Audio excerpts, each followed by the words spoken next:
Trustee Corvalon, can you hear us? I hear you, yeah. Great. I think we're just waiting for Mayor Billy.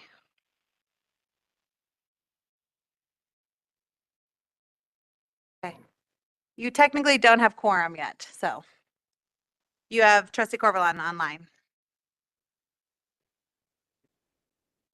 Oh, Mayor Billy just joined online. Hello.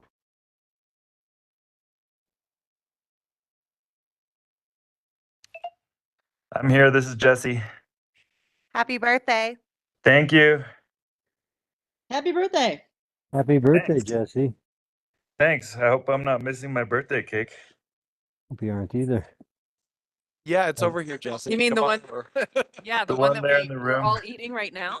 That We're one. Yeah. all consuming it. I'm on my way over. Yum yum. Should we get? Do you want to get started, or should we wait? Well, I think there's 5 of us. Yeah. I think we can get started.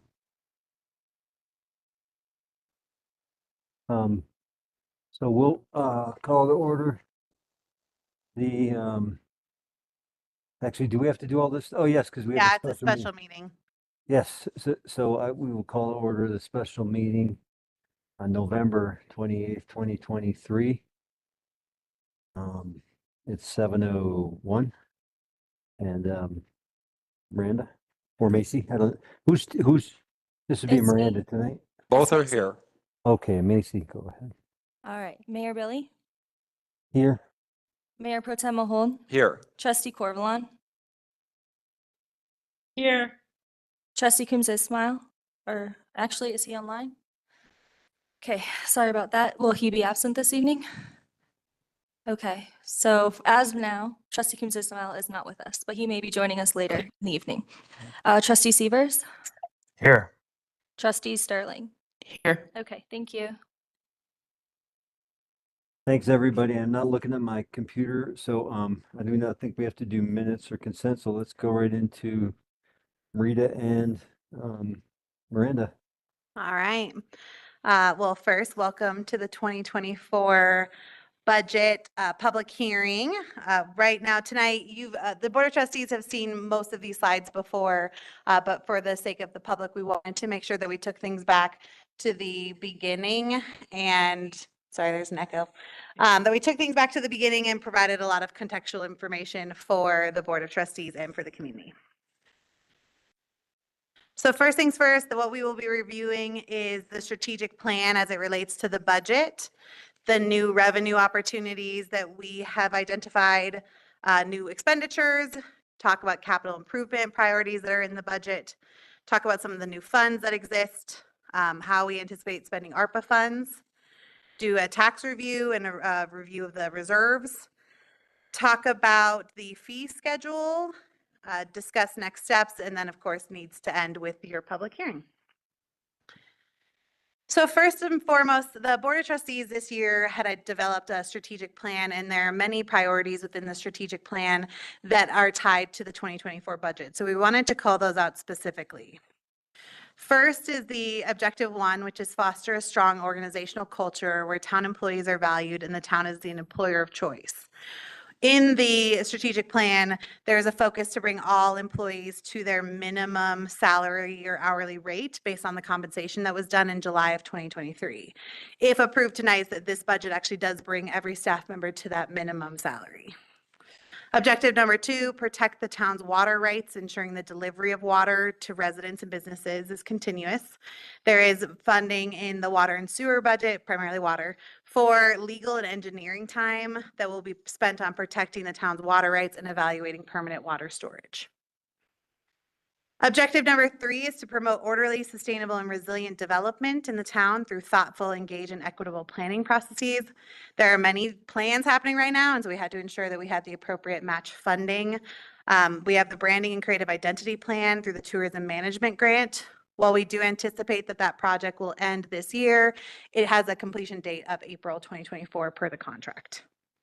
We have budgeted funding to do a water and sewer rate study. It's time to do the next round, and so that is in the utilities budget. We have budgeted $80,000 of their match for our comprehensive plan. We also have the match for our multimodal transportation plan. The Parks, Recreation, Open Space, and Trails plan is being updated by staff and ProSab. So it is our time that goes into that. And then, of course, the match for the Big Springs egress study. All of those plans are currently set to end at the end of 2024. Objective number 4 is to maintain and modernize town's infrastructure to reduce public safety and health risks and improve the quality of life in our town. So a few things, a few more grants that are set to end is the Safer Main Streets, which is the crosswalks by RTD in the library and in front of the Visitor Center on First Street, as well as developing the sidewalks on the north side in front of the library, replacing some of that crusher vine. And we have the Transportation Improvement Project, which is the sidewalk project going from the RTD lot down First Street to connect to downtown. Those will both be done next year. There is no town grant funding match, but the DDA did match Safer Main Streets, so that's carried over. We also have funds that will go towards LiDAR work, which is really a part of the summer roadway maintenance plan that Josh Davis, current streets supervisor, is continuing from Mark Hall, former streets manager. That information will really help to provide an overview of where is the road maintenance needs, where are culverts needed, and really start to map out that plan in order to finish out the summer road maintenance plan.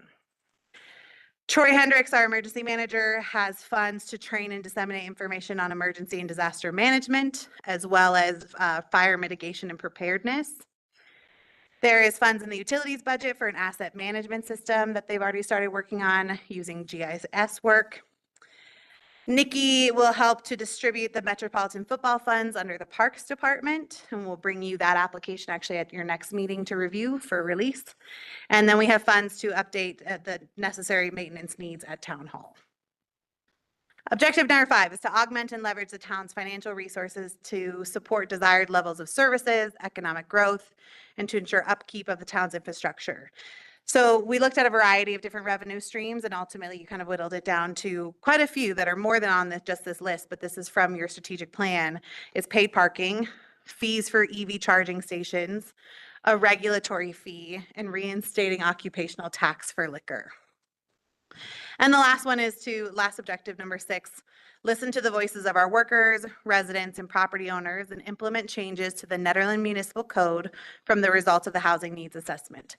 That housing needs assessment is practically done. It'll come to you at your second meeting in December, but we're working on the code amendments.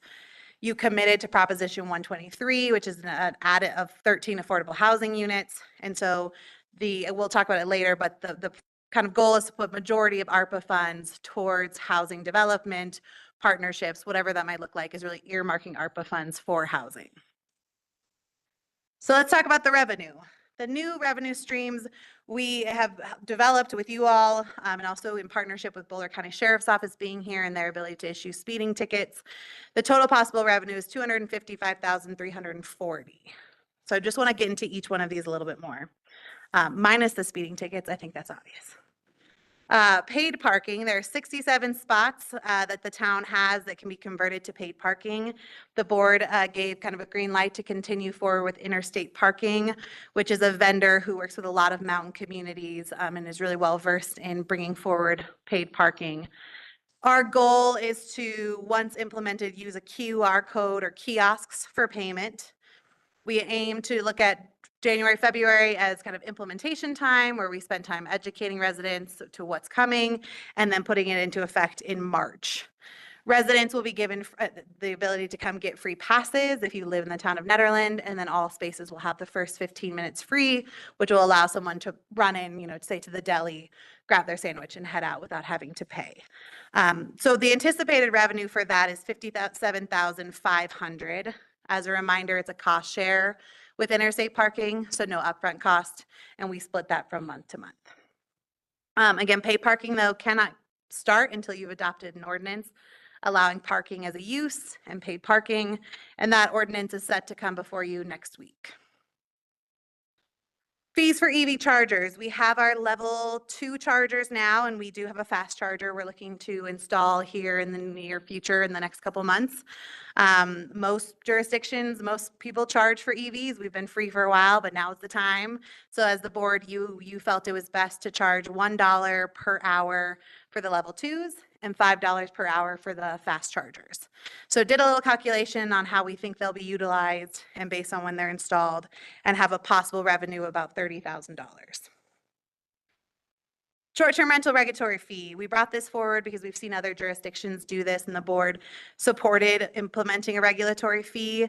The fee has to cover time spent on short-term rentals. So Macy Caligaris, town clerk, had identified that 25% of her time goes to short-term rentals. And then we have a host compliance, which is our software system that this fee can cover. So in an effort to kind of cover that 25% of the clerk's time and that contract, we've determined that a fee of $145 per bedroom per year is appropriate, and that would be charged annually at the time of renewal or new license.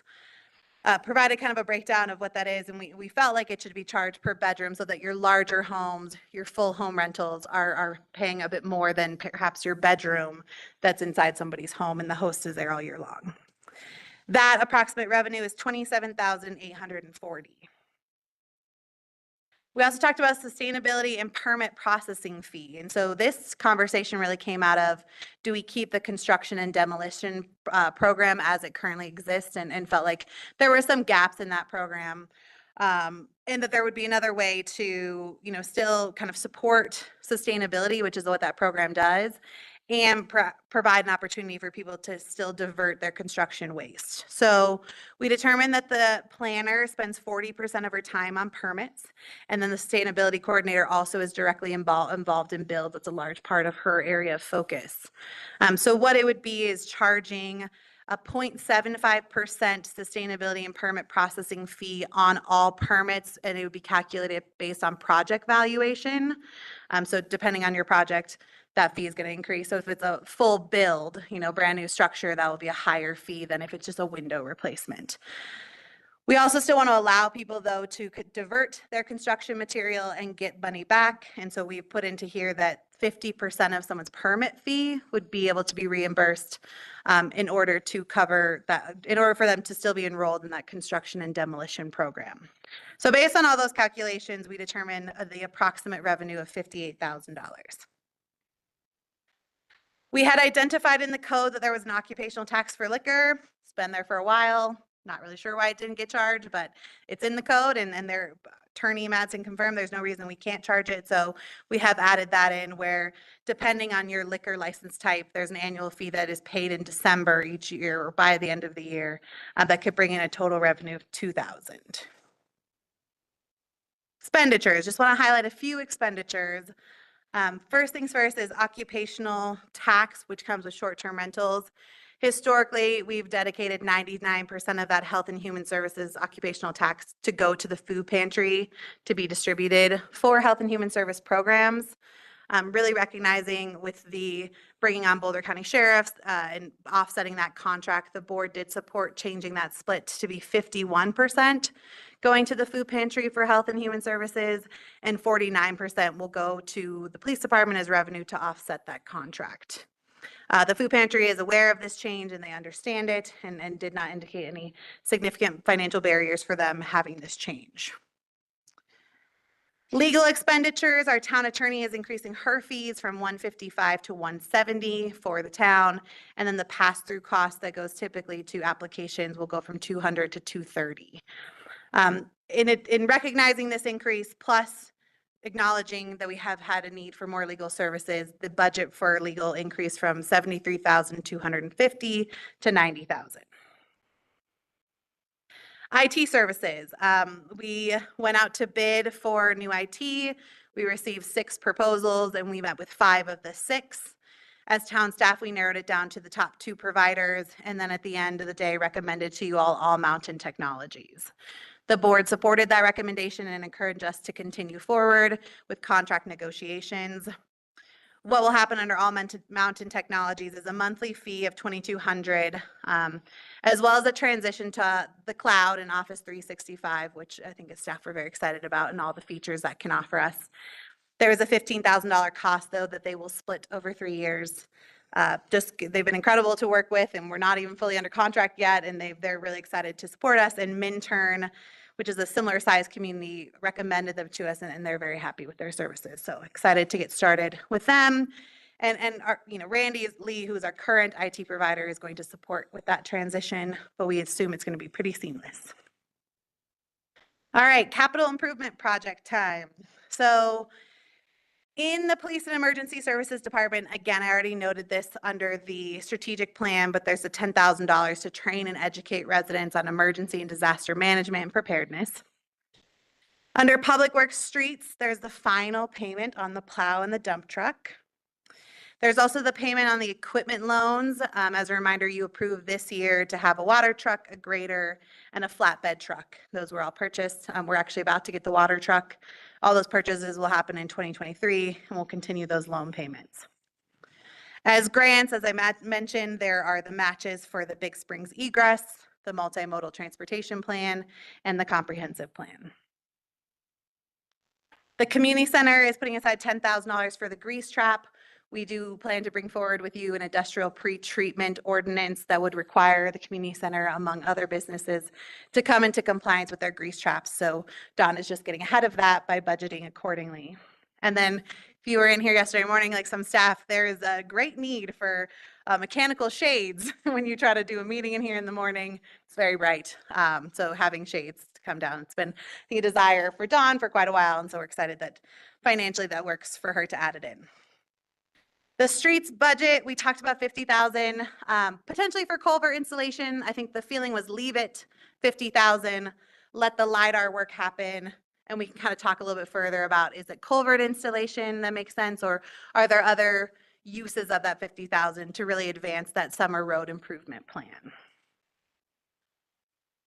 Utilities has quite a bit in both sewer and water. A lot of that is for both of them. There is the equipment improvement and replacement. In sewer, we're also looking at infiltration planning, design and repair, the wastewater plant tank cleaning, more of the GIS and asset management, of course, the rate study and capital improvement project planning, and then a match on some wastewater efficiency grants. There's a lot coming forward that Lee has found and has been working with Andrew on, so wanted to make sure we had the match funding set aside. In the water world, really looking at raw water storage, distribution planning, facility fire mitigation and security for that plant, again, asset management, rate study, CIP, and that match for the grant. The DDA has quite a bit on theirs as well. They're carrying forward $60,000 for beautification. As a reminder, that's not only to cover Judy's time, but it's also to bring on temporary employees to support Nikki in the Parks Department. So that's 2 temporary employees for 12 weeks. There's $40,000 in wayfinding. The DDA had previously provided the Board of Trustees kind of an in-depth of where is the signs, what are the signs, why this is the cost. And I think when they provided all that supplemental material, there was, I believe, some comfort in that, recognizing that that is a high cost, but what will come from that is great. The DDA has always supported with the funding of the fire marshal. So there's $30,000 going to that IGA. They continue to want to do event support and traffic safety support. So events can come and ask for funds. Do you want me to keep going, Tom, or do you want to? Why does DDA pay for a fire marshal? Kate, are you on? I can answer that. Yes, I am. Do you want to take that? Sure. So we discussed this at the first budget meeting, and historically there's an IGA between Ned Fire Protection District for Ned Fire Protection District to be able to have access to money that comes to the DEA through the TIF. So it's money that was calculated as revenue that they saw as would have been coming to the district. And so that's where that money historically has come from. And there's a calculation that we use as part of what is provided by the assessor's office. So it's a straightforward calculation that we use to determine that amount. And maybe I can add too, it's not just about, kind of the diversion of taxes, but also recognizing that the fire marshal is key to business success. They're doing the necessary inspections to ensure that they're safe and operable. A lot of Marshal Jocelyn's time is spent on the businesses. He inspects all businesses of liquor and marijuana, and then all regular businesses as he can. And so it's why it's primarily offsetting his position. Yeah, about- it's to make sure that he has the funding to focus on the DDA district. Yeah. Okay, thanks so much. Let's move on. So we have public art. I think you've seen the murals have been incredible. The work public art's done this year is it's immaculate. So continuing to fund that. A summer concert series where the DDA plans to do a portable stage, kind of test it out throughout town. They want to see how it works before further investment in a performance space. Funding for a river walk and continuing to evaluate that and the possibilities of that. Crush Refine Sidewalk, which is very exciting. So there's funding set aside to allow Nikki and her team to go through and do a quick fix, but then also be the match funding for hopefully like a Safer for All or another future grant opportunity like we went for last year. They've set aside $20,000 to implement the parking recommendations that will come out of the multimodal transportation plan. So for example, if the plan says that the north side of Lakeview is a great place for parking, they will be the ones to help pay for the execution of that. They did still set aside $20,000 for paid parking implementation for town. We likely won't need that because we're going with the cost share, but it's still there just in case. And then always the $30,000 it's good to have for the admin TIF for really project feasibility and professional studies. All right, Parks Fund. So as a reminder, in 2022, the voters passed a 5% marijuana retail sales tax that would be used for parks and recreation programs and services. And looking at the budget, really identified that the appropriate funds to move into the Parks Fund would be trails and sidewalk maintenance and parks maintenance. So that has moved into its own fund that Nikki will work through as a part of her budget. And ARPA. So American Rescue Plan, you had received 2 tranches of funding. The board had spent tranche 1 in 2021, 2022. Hasn't fully spent 2022's fund, the second tranche of funding.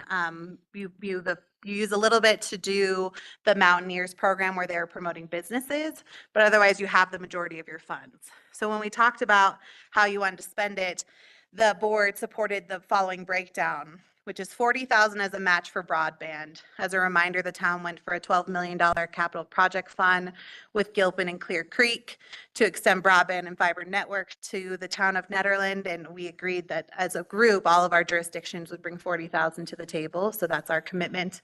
And then we're also have DOLA funds. Even if that doesn't work, all jurisdictions are still kind of committing to the $40,000 because we'll just move our match from capital project funds to BEAD funds and whatever else comes down the line from that. We talked about $25,000 being available to bolster and support nonprofit services. And so we'll come back to you early in 2024 with an application process for how nonprofits could come forward. We did recently develop a matrix for scoring these types of applications that really take into consideration impact, financial stability of an organization, maybe supporting startups a bit more than those well-established. And so really feel like we have a good framework for evaluating these funds.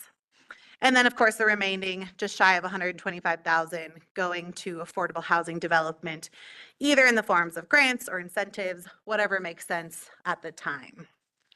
But when do we have to have it depleted legally? The ARPA, Yeah. 2026. Okay, so we're good. Yeah, we've got a bit of time. I'm going to turn it over to Rita now.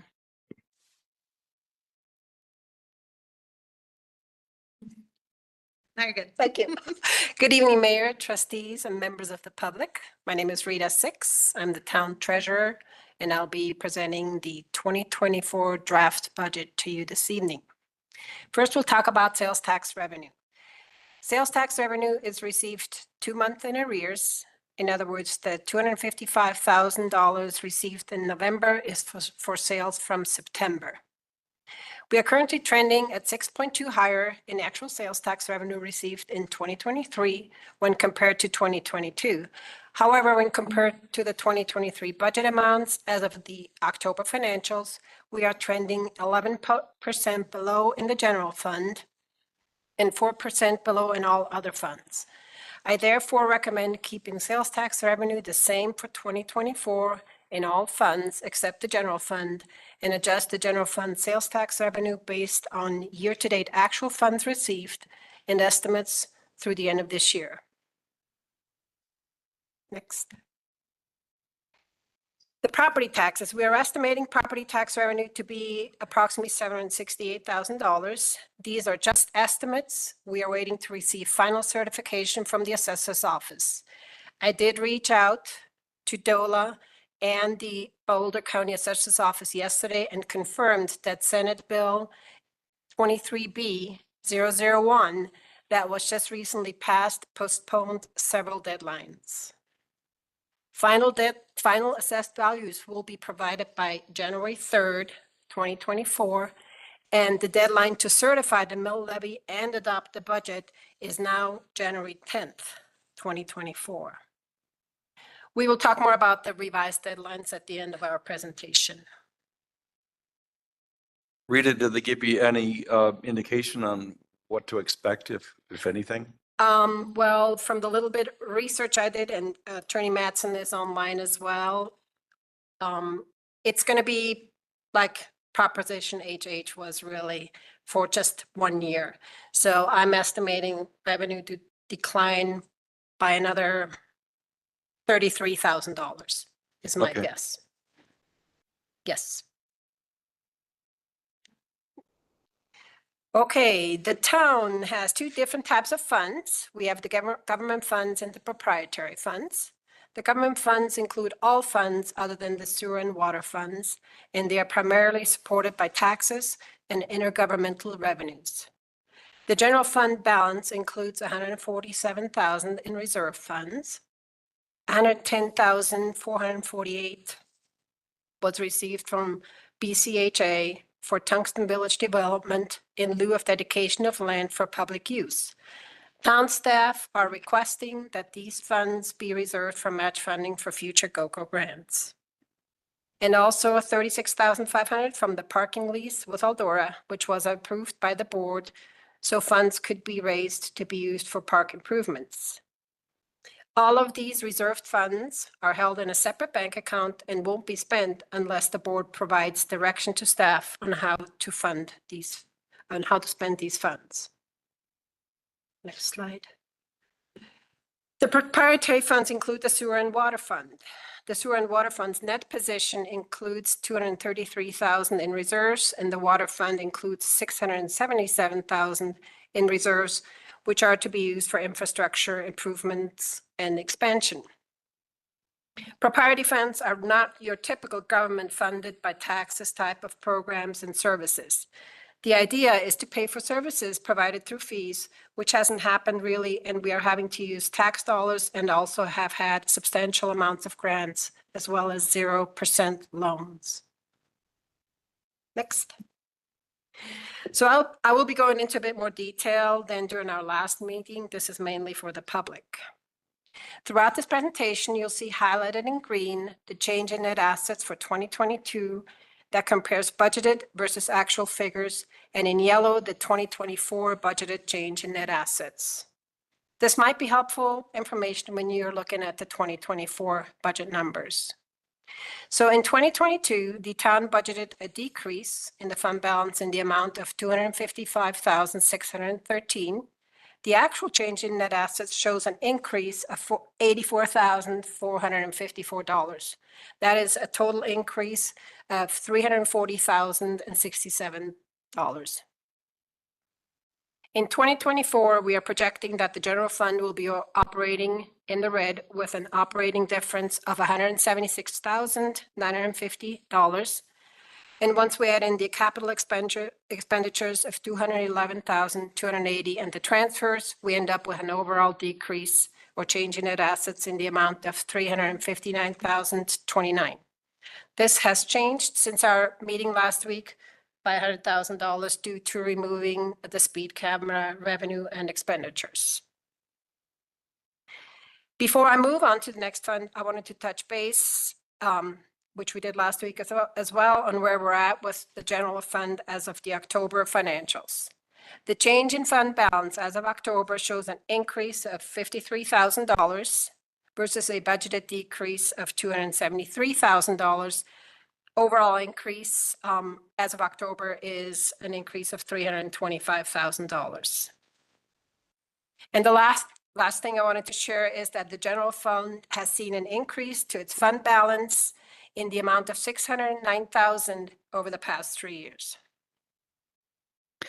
Hey, Rita, one of Yes. the strategic things that we had talked about was increasing the amount going into CSAFE and being able to reap those, the revenue from that. Can you tell us which line item that hits here? I think I can. That is under miscellaneous. It's under miscellaneous. Yes. Okay, thank you. Next. So we're talking about the community center. Looking at 2022, we had budgeted a loss of $44,858, and the actual change in net assets ended being an increase of $36,403. In 2024, the community center is operating in the black, and we're projecting an increase to the fund balance in the amount of $96,369.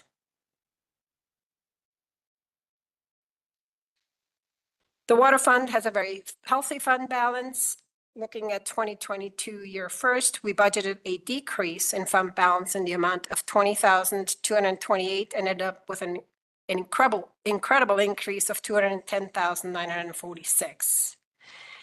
In 2021, we budgeted an increase of $71,000 and actuals came in at an increase of $281,118. So the combined increase to the fund balance between 21 and 2022 is an increase of $492,000. For 2024, we are projecting that the water fund will be operating in the red with a negative balance of $83,226. And when adding in other sources of cash and other expenditures, the change in net assets equals a decrease in the amount of $60,087. Next slide. You're ahead of me. The sewer fund also has a very healthy fund balance. In 2022, the overall increase between budget and actual change in net assets equaled an increase of $155,422. Looking at 2024, they are operating in the black with the sewer fund expenditures with the net between revenue and expenditures being $120,992. When we add other sources of cash in the amount of $353,616 and other expenditures, which includes debt services and capital improvements, we are projecting a decrease in fund balance of $76,451.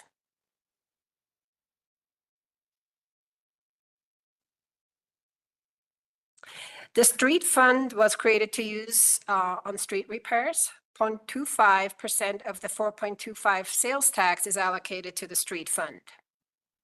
In 2022, we had budgeted a decrease in fund balance in the amount of $27,021, and the actual change in fund balance ended up as an increase in the amount of $38,454. Since the streets fund balance had increased over the years, we budgeted a significant amount to be spent in 2023 for a total of $285,500. As of October's financials, we've only spent $116,000 and are anticipating that not all funds will be spent in 2023. Therefore, we are expecting that the fund balance in the streets fund will be increasing at the end of 2023. For 2024, we budgeted to spend $250,701, which will decrease the fund balance by $108,823. I do want to point out that we budgeted a transfer to the general fund in the amount of $57,201 to offset half of the loan for equipment purchases made in 2023. Next. And here's the new parks fund. It's pretty straightforward. We are estimating that the 5% marijuana retail sales will earn us $85,000 in revenue. We moved the parks maintenance and trail sidewalk maintenance line item to this fund from the general fund and are budgeting 41,000 of expenditures in 2024. The Conservation Trust Fund is very regulated in how we can spend the funds. These funds must be used for park and trails improvements and maintenance. We did increase expenditures for 2024 to include an estimated 15,000 of unused funds to be carried over from 2023. The change in net assets is therefore showing a decrease of $15,000 in 2024.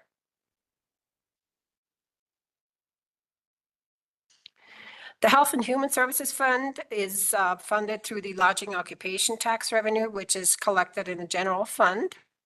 The board approves appropriations yearly. Those funds get transferred from the general fund to the Health and Human Services Fund. Town staff is recommending a 51-49% split for 2024. We are projecting revenue and expenditures to be 28,000 in 2024. Next slide. There you go. The DDA's budget, even though you're seeing the non-TIF and TIF funding separated on this slide, they are combined for reporting in the financials provided by our auditors at year end. That is how I will be presenting this slide this evening. Looking at the combined 2022 budgeted change in net assets, it shows a decrease to the fund balance in the amount of $263,670. That is the 5283 and 258,387 negative amount. Actuals decrease was only $30,690, which is the negative 397,357 plus the positive 366,667. In 2024, the DDA is projecting to use $862,875 for various new TIF projects and carrying over $161,615 from previous projects for a total amount of $1,024,490 appearing in the line item called capital. They are budgeting an overall decrease to the 2024 fund balance in the amount of $692,247, which is highlighted in yellow. I do want to mention, like I did last time as well, that the budgeted property tax and TIF revenue were kept the same as last year, which is very conservative, and actuals revenue will most likely be higher for them. And as always, just because you might approve this budget, the process hasn't changed. The NDDA would still come before you with any TIF project and present this as an informational item and explain to you what they're hoping to accomplish with TIF funds. Next, they would bring a resolution to you and you would then approve it. That's it for me. Back to me. So we added into the agenda packet the fee schedule, and I just wanted to highlight a couple of the fees. So first, you see an across the board increase in business license and business related fees of $25. You also see that same $25 increase for liquor and marijuana licensing. I do want to note that we did some additional research, and actually in talking with the Department of Revenue identified that we need to make some realignment with liquor licenses to a new fee schedule that they adopted that we weren't aware of. And it actually will reduce liquor licensing fees. We just unfortunately didn't have that quite ready for you tonight, but we'll bring that to you when it's time for adoption. In some scenarios, fees that were $575 are now $125. And so quite a significant decrease. And you also see that as a reflection in a decrease in revenue. We just need a little bit more time with DOR to sort those pieces out. So just wanted to give you a heads up now. That does not apply to marijuana though. So we do still stand behind the marijuana increases. Liquor and marijuana are both complex, but marijuana has quite more complexity in its evaluation than liquor does. So you'll see those. Liquor or marijuana was also kind of combined together, the renewal and the new. New takes a substantial amount of time. Renewals, still again, multiple hours go into these, but less time than a new. And then of course, news come before you as the marijuana licensing authority. So that's why you see a lot of those kind of breakdowns that were added in. Short-term rental, again, have an increase, and these increases really are for staff time spent on these. And then there was added in some late renewal application fees. Right now, there is no penalty, financial penalty for being late with your renewals, so that's been added in, as well as your occupational tax and regulatory fee. We also did an across-the-board $25 increase for building and zoning, again, to cover staff time for processing those. However, escrows will all stay the same. Under miscellaneous fees, we amended kind of the permitting fees to align with the keeping animals ordinance that is coming down the pipeline to you. It's currently with the the Planning Commission and set to come to you next week. We added in the EV charger fee. Also a $5 notary fee. Currently, we're doing notaries for free, but with the bank closing, they do, I think, Peterson, like 10 notaries a week. I mean, there's a significant amount of notaries coming through. And what's great about Town Hall is 4 out of 7 staff members are notaries. And so there's always a notary on, but we feel it's appropriate to start charging for that. And then, of course, the paid parking fee, which is $2.50 an hour. For streets, which really is all encompassing for public works, there's an increase of their time to $75 an hour, which does feel appropriate for the level of work in which they are doing. There was a fee added for the use of the pickup truck, and then just increased fee for the vac truck, and then a subcontracting fee should we need to bring in subcontractors for work. For water and sewer, there was an added of a hydrant use. Historically, we wouldn't allow contractors to connect to our hydrants to pull water. Andrew does feel that's appropriate, but we identified how that would be structured in terms of a kind of connecting your meter, connecting to the water system, and then removing that meter as well as water usage. And then based on our rate study, usage-based fees and plant investment fees have all increased in the amount that was outlined in that rate study. And then for police, we removed a series of fees that were not enforceable by Boulder County Sheriffs and ran that by Sergeant Merriam and realigned that. So what's next? As Rita noted, originally you were set to hopefully review your budget for adoption next week. That has to be pushed out.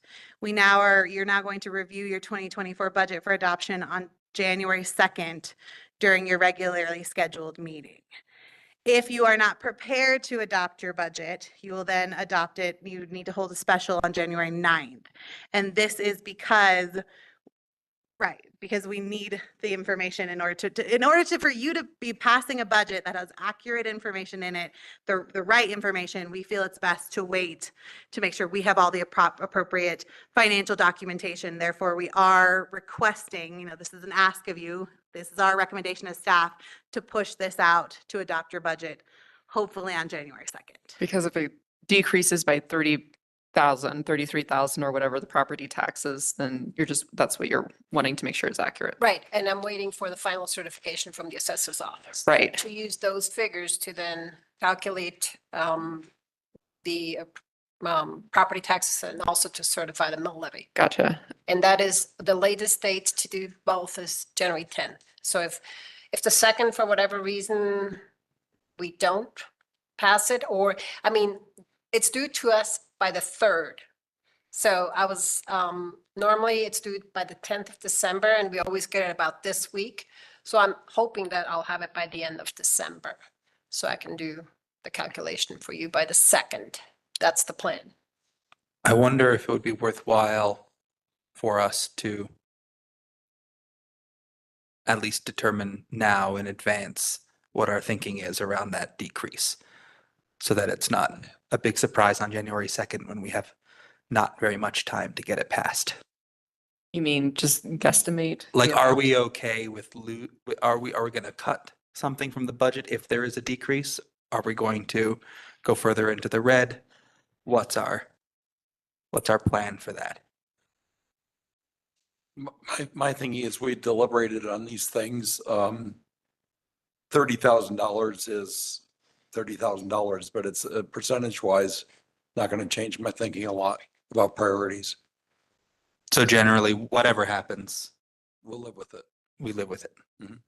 So we have thought through these things as we should. So Rita has some suggestions for consideration. What we could do is, I thought about this today, is right now we've only moved 2 line items from the general fund to the parks fund. right? And so we're estimating $85,000 of revenue and $41,000 in expenditure, which leaves a fund balance of 34,000. 4,000, right? So I thought, well, maybe we could move one or a couple more line items, right? That make up 30,000, 20,000, whatever, to offset the potential 33,000 that might be coming our way for property tax increase. Mm. That's an idea. Of course, those would have to be parks items. Oh, absolutely. Yes. Yep. And we got plenty of those. Just salaries in That, general. that to me sounds like I mean, a reasonable strategy to take. Mhm. and not to forget, and I don't know what that looks like yet, what Miranda was mentioning about the liquor licenses, what amount we're talking about as far as decrease in revenue, not sure yet. Yeah, we're probably talking a couple $1,000s. Oh, I'm not worried about that. Yeah. Okay, good. Well, personally, I like that plan. Great. Agreed. Okay, good. So I'll work on that. Make it Yep. happen. And I guess. So typically now you would move to soliciting public comment, and then after you received your public comment, you of course as a board can go into further discussion and deliberation, but the purpose of this is to hear from the community, their thoughts on this budget. Great. So we'd like to open it up to the public. I don't imagine you guys have any public or do you have any public comments on this? I should not assume. Oh. Thanks. You just come right up to the podium and make sure the little green light is on the bottom of the mic, and then just state your name and your relationship to Ned. Is it off? Okay, better. Deputy Cantwell, Boulder County Sheriff's Office. I guess that speaking for all of us, there's just some concerns surrounding that parking that you brought up. And in regards for enforcement, you had mentioned that there's 15 minutes that's going to be free for everybody to park. How are you imagining that that's going to be enforced? Is that something that we're doing? Are shop owners going to be responsible for that? What is that going to look like? And then is that also for all street parking within the town of Nederland?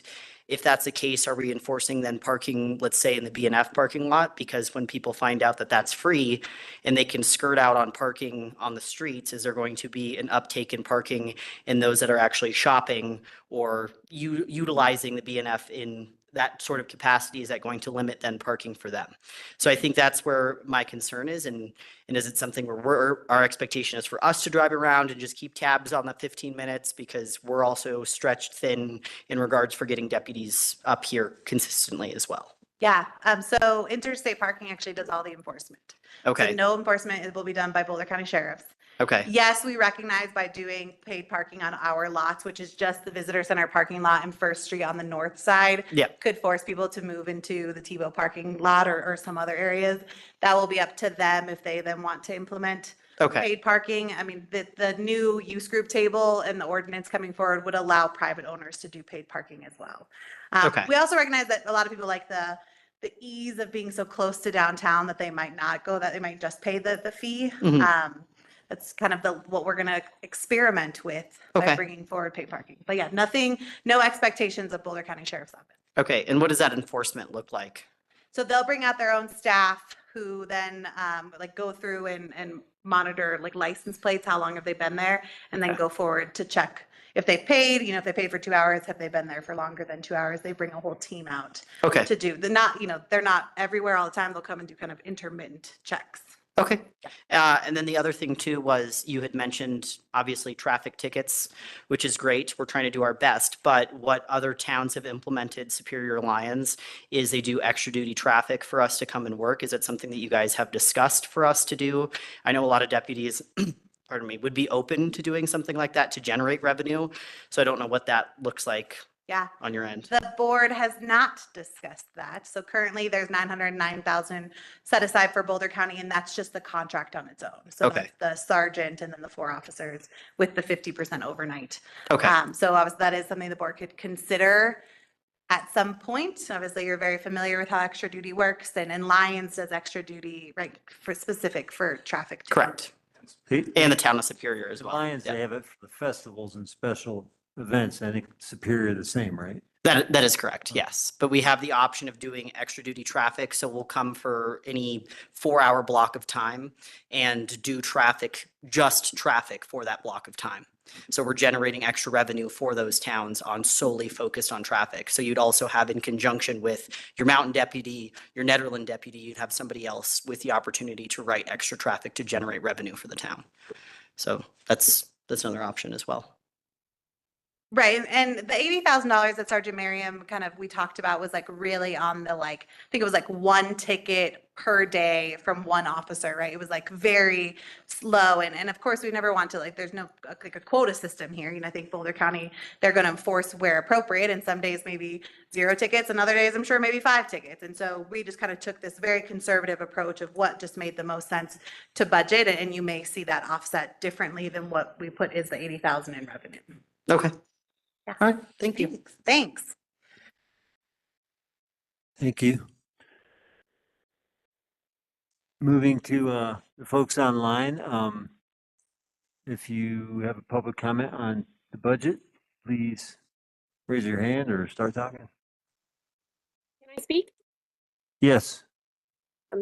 Barbara Hart, 245 Apollo Drive. I just wanted to say that you are putting the burden of public parking on all of us that rent at the shopping center, and it's going to cause a problem. It already causes a problem when the other side of town is full, and we all pay our rent. We've all been there for a long time. Our landlord takes care of the place. I think it is unfair for you to put or paid parking into the center of town and push everyone into our parking lot when we're all doing everything right to support the town. We pay our sales tax. There's 19 businesses in there. I really wish you would rethink that and not just shove it on us, which is going to hurt all of us businesses over on the other side of town. I think it is unfair. Thanks, Barb.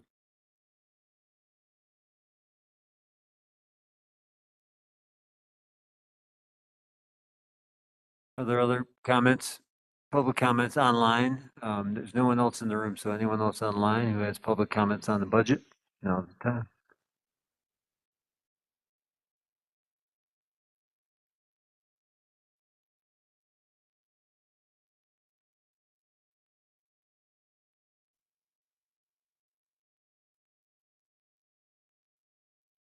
I can't hear anyone, and I don't see any hands raised.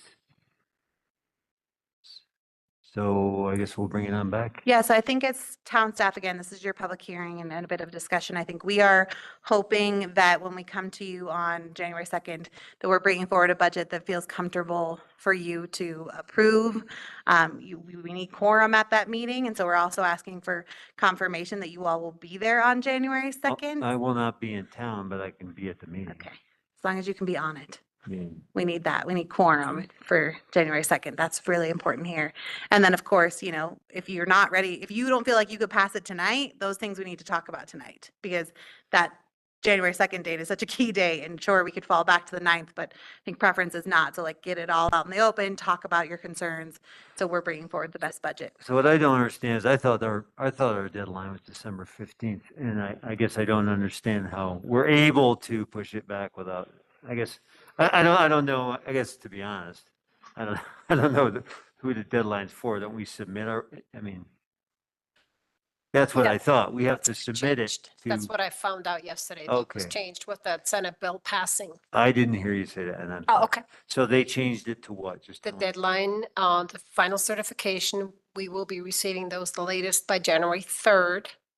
And then we have to certify the mill levy, and budget adoption is January 10th. That has Okay. all those deadlines have been pushed back now. Okay. I know. All right. Don't like it.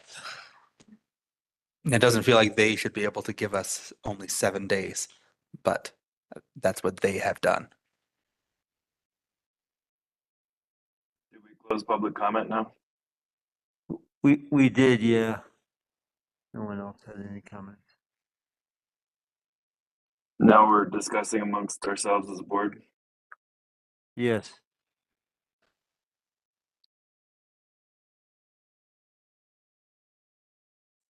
We are. So yeah, I mean, given that we have that extra time, I think, and you need that time, we need that time to get some important numbers. Your proposed schedule looks good. I have a question about something on the budget.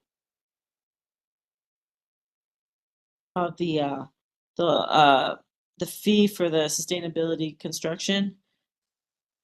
I'm just trying to understand correctly, that money does not go into our budget, it will just go towards paying the sustainability coordinator, or does it going into our budget, like? Or it, yeah, that's my first question.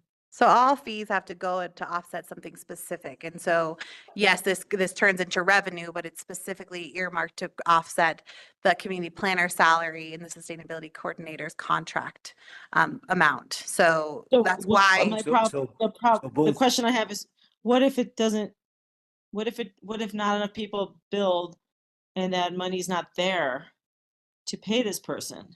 Do we cut the hours? Like, what's the plan? So you have it. If halfway through the year, we realize we're not going to make our goals. You have a budget as an expenditure, the sustainability or the community planner salary and the sustainability coordinator.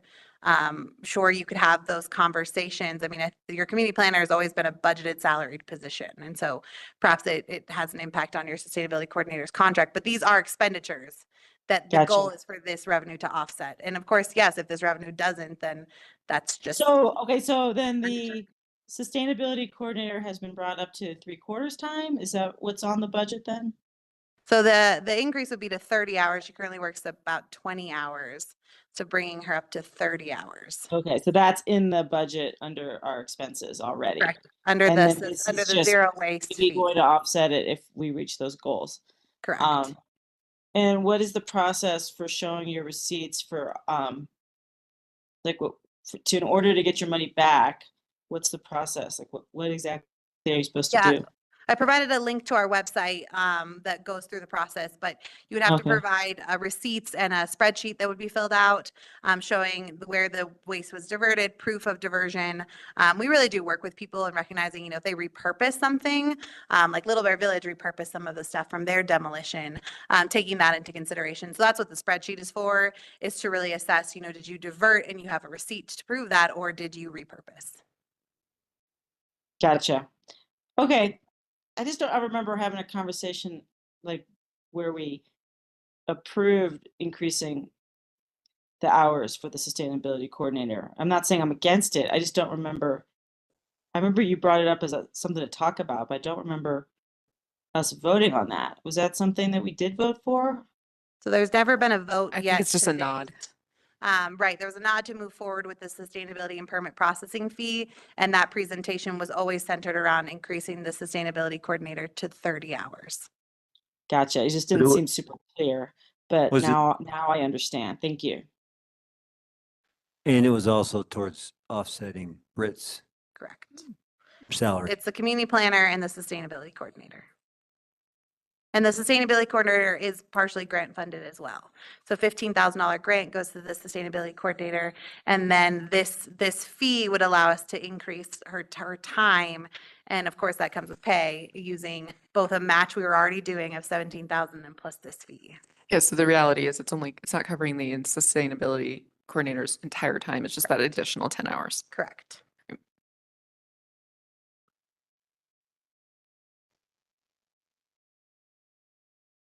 I do have Eric, and then I have some things I want to discuss as well. I had a question relating to what Barb was talking about, which I do think is something that we need to consider. Obviously, that is going to happen to some extent. To the extent that it's detrimental, I don't know, but it's hard to know for a fact without seeing it how it's going to affect folks. But so I guess, does the sheriff have any authority to enforce parking in the BNF parking lot? No, that's a private parking lot. That's what I thought. But potentially some sort of agreement could be found with the owner. I think if the owner wanted to talk to Boulder Right, County. but that's something that might technically be feasible. I'm just saying that the idea of extra duty officers to enforce speeding, there's also the potential for extra duty to enforce parking at peak hours. in a- Yes, I think, and recognize what might attract an extra duty officer to want to pick up a shift. And I can't speak for officers, perhaps they can, of like, they can decide if they want an extra duty shift. Sure. And so if it doesn't, I don't know how you feel about enforcing parking for 8 hours, but I would imagine if it, 4 hours. well, however many hours. Yeah.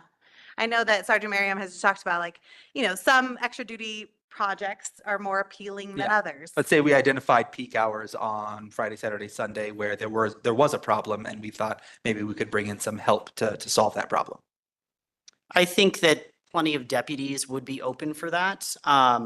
I know a lot of the deputies that work both Nederland extra duty and in the mountains have a special place for Nederland in their heart and like working up here. And so it's something that we could do a couple of hours either before a regular scheduled shift, especially right now with Nederland extra duty happening. We also have the opportunity to work for the town as extra duty prior to Eldora or after Eldora. So if that's offered in conjunction with something else that you're getting the most out of your drive time for coming up here, I think that that would be more attractive to people. I can't speak for obviously these two deputies or the other ones that aren't here, but knowing how people pick up overtime, I know that there would be plenty of interest into that.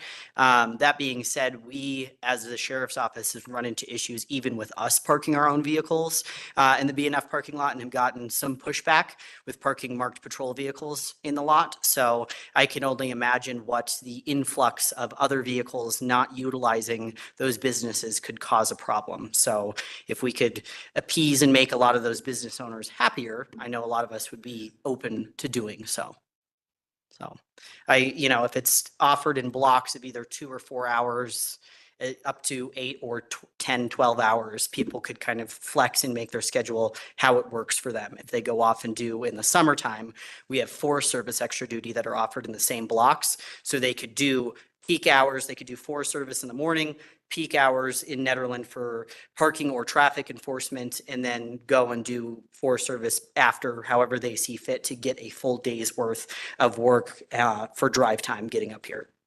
So that would make it attractive. How much is the price for a parking ticket? We know a police ticket, traffic or speeding ticket is like 165, right? It just depends what I'm writing the traffic ticket for. So if take today, I did some traffic enforcement.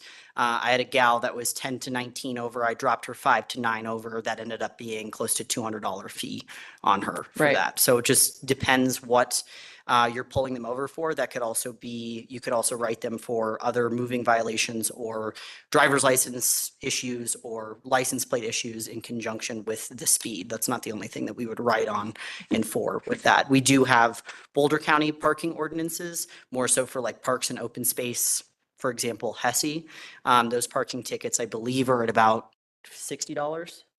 Yeah, $60 for those parking tickets. So it's just like you had mentioned, though, that's a private parking lot. So we would have to work with Tebow on figuring out what that would look like. If it's something like towing, I know that some towns, they'll tow a vehicle off a private lot and just park it somewhere else in town. And then they would come to us and figure out where that vehicle was towed to if they don't want it. in There's said no parking room lot. anywhere else, so. well, Yeah. Troy's actually online and he's sending messages. So in town, it's $50 for a parking ticket and $225 for a handicap.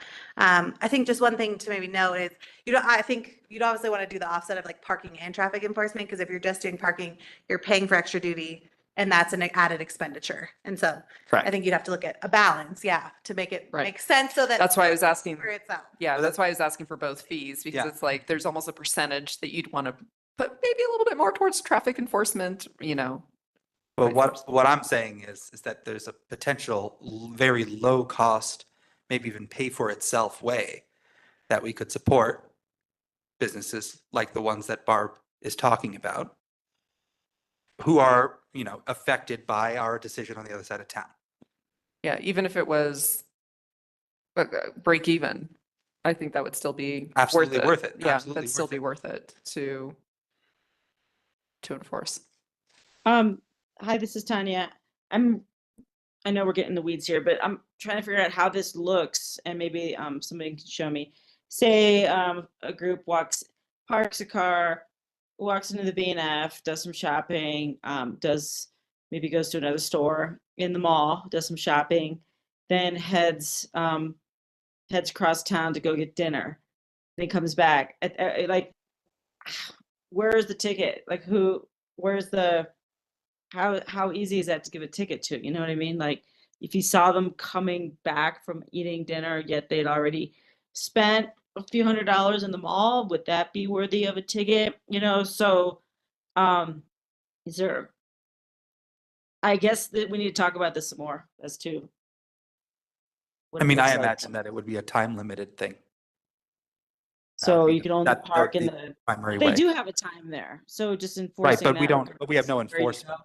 So we would just Gotcha, all enforce the right, time no, limit we that already have. makes sense, so people can only park for 2 hours, and it doesn't matter where they go. Right, Okay, exactly. all right, that makes sense, sorry, I got confused. Yeah, I don't think we'd be tracking people down and seeing if they went to Crosscut instead of the BNF. Give a breathalyzer Yeah, you for gotta go to pizza. Backcountry Pizza. Right.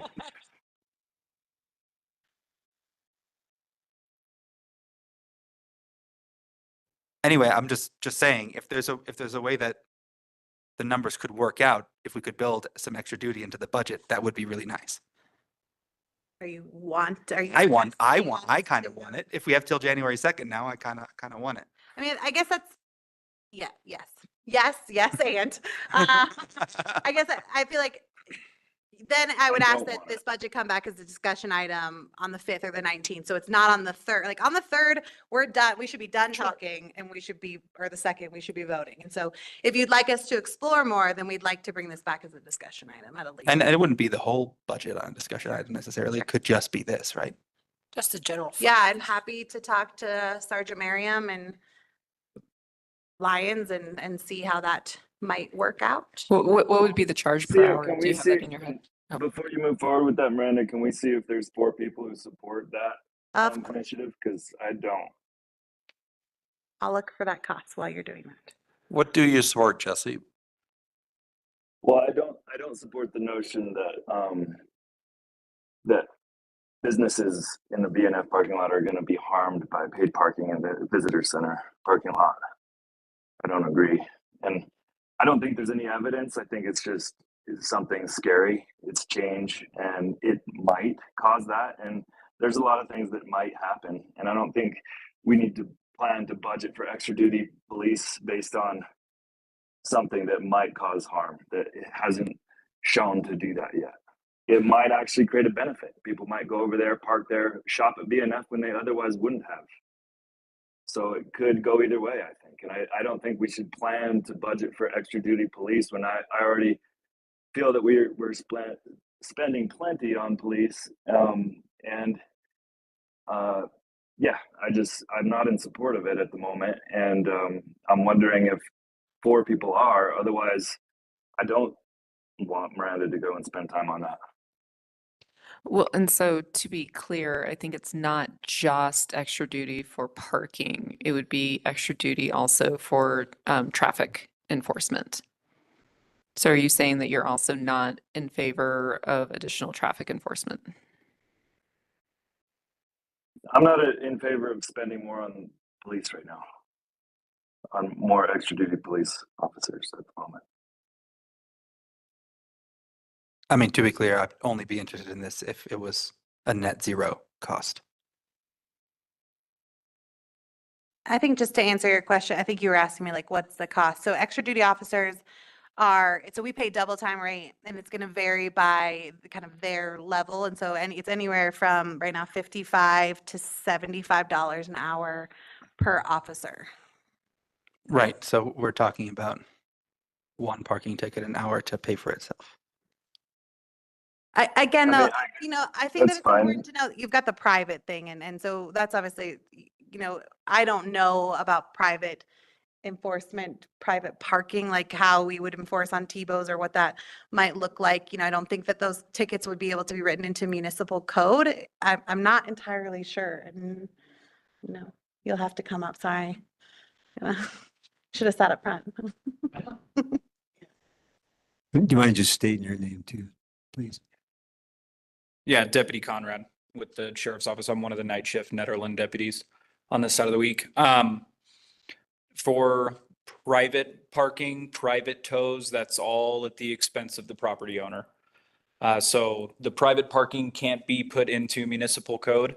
That's not parking violations. It can be enforced by the sheriff's office. It would have to be enforced by the company that Tebow would bring in to enforce it specifically, and then they'd have to pay it privately. And then failure to pay would go to civil claims court. It would be nothing that would be afterwards enforced by us. It would all be civil. Yeah, I mean, if it can't be done, then fine. But I know for a fact, Deputy Cantwell and I work the extra duty Nederland shifts very often during the day. I probably do about 3 or 4 shifts a month up here, Fridays and Saturdays. And on those Fridays and Saturdays, I probably write just right next to the church by the traffic circle. I'll issue probably anywhere between 5 to 10 citations a day at 165 apiece. So it's definitely, even just sitting out there writing a ticket an hour, it's not hard, because whether they're locals or tourists, they're coming out of town at 50 miles an hour in a 25-mile-an-hour zone. It's not difficult. We So determined the average speed is 44.5 in that area. Oh, 40, and that's, I spoke with Average someone, speed of a citation. that's 46.5 for the citation. A lot of the times we will not issue the citation for that full speed. We will typically knock it from a 20 to 25 over down to a 10 to 19. Because we're not trying to ruin anyone's day either. We're just, but that's the estimated, that's the average speed based off of the citations that are written. And so what would you say is the overall average speed in general? When I'm pulling people over that are coming out of town, it is at least, from people that I'm stopping, it's anywhere between 45 and 55 miles an hour coming out of town. And into town. And into town, anywhere between 45 and 55 in that 35-mile-an-hour zone. It's pretty consistently fast. But even if we bump it down to 10 to 19, that's $165 a pop, and we can bust out. Those are not hard tickets to write. We'll do around average 1 an hour if we just sit up there for our shift. Are you doing more? I mean, is it more effective to be, even though we don't get the revenue, out past town limits and, between the, it's almost a mile from the town border to the dam? I mean, is that's the speedway. So no matter what we do at the town border, they're racing across. So our spot that we've been normally going is, there's that construction sign right next to the Nederland sign near in between the post office and the church. That is probably maybe 200 yards outside the traffic circle. And you're we've already still got getting people at 50 miles an hour. Yeah. Every day. Yeah. Every single day. So, okay, I'm just gonna say it. If y'all weren't down on the speeding cameras to increase safety, then I would suggest that we consider extra duty police officers for traffic specifically. We can do that when we're working the Nederland shifts, when there's nothing else going on. Right. But we still have to enforce law throughout the entire town. So if it is a busy day in the town, we're not writing those tickets because Exactly. we're out doing other things. But on days. Well, we got all 3 of them up now. Things are getting serious, all right? You've got all 3 of us up now. But Damn, folks. it's the double time, it seems like a whole lot, $75 an hour. Yeah. But it's that not. $75 an hour, you're looking at a net profit of at least $45 per ticket that we're writing. When we're writing them for 165 apiece. So the biggest complaint against the speed cameras was, well, we want police officers, we want that high touch, feel. Mhm. So understood, I feel like this is an opportunity to solve both sides. So again, it's hard for me to swallow the pill that folks are consistently going 50 miles per hour there. And like to be able to, go to sleep at night to say, okay, well, we did everything in our power here at the Board of Trustees to prevent that next big accident from happening. And 50 miles per hour in a 25, and we give them notice. It's like, hey, you're dropping down to 35. We tell people all the time, there's two signs as you're coming out of the traffic circle and one right before the traffic circle. Right. On whichever way you're coming into the traffic circle, there's a 25, and then there's one at the church and there's one right where we sit. Yeah. But I thought I had one more thing. No, go ahead. The speed cameras. So if you incorporate the speed cameras, failure to pay those don't reflect on points on your driver's license. Right. And failure to pay that goes to civil claims court. And whether they decide to hire an attorney, or they have an attorney on retainer, or they have a buddy with a law degree, they can typically get that quashed. Mhm. So when it's us that's writing the ticket, it is points on your license. and failure to pay the citation or failure to appear in court results in a warrant. And that is, I feel like that's a much bigger motivator than a speed trap camera, where if you let it sit in your desk drawer for 5 years, it just goes away. Whereas for us, it doesn't. So it should be a different. Go ahead and go speak. ahead. Yeah. Go ahead. Deputy Follett. Deputy Follett, Boulder County Sheriff, former Ned PD. Hello.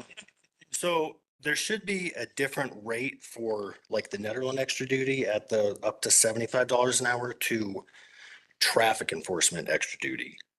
That should be a 1-to-1, like their base pay, depending on the deputy. So Can you explain that more? Like, what do you So- mean? So say like so if I was to work extra duty, the double time Nederland extra duty, I'd be at the $75, $80 mark an hour. If I was to work traffic enforcement extra duty, I would be at my normal rate of $43.50 an hour. So that would be a different, if we So wrote, it's cheaper? Is that what you're saying? You're saying this decision is easier to make. I know. yeah, the extra, Have to be double time is what it's. Okay. But I mean, okay, so is there ever a situation where it is double time? Well, maybe I can just add, we had to go to double time to get officers to sign up back when we went through the shift, because we tried to do it not at double time, and I don't know, maybe we weren't enticing enough at the time. We and weren't pretty enough. Like us, but Yeah. that was a big thing of why we had to go double time, because we weren't seeing enough signups. yeah, so I think now these two work a lot of Nederland extra duty. I have never worked Nederland extra duty. Sorry.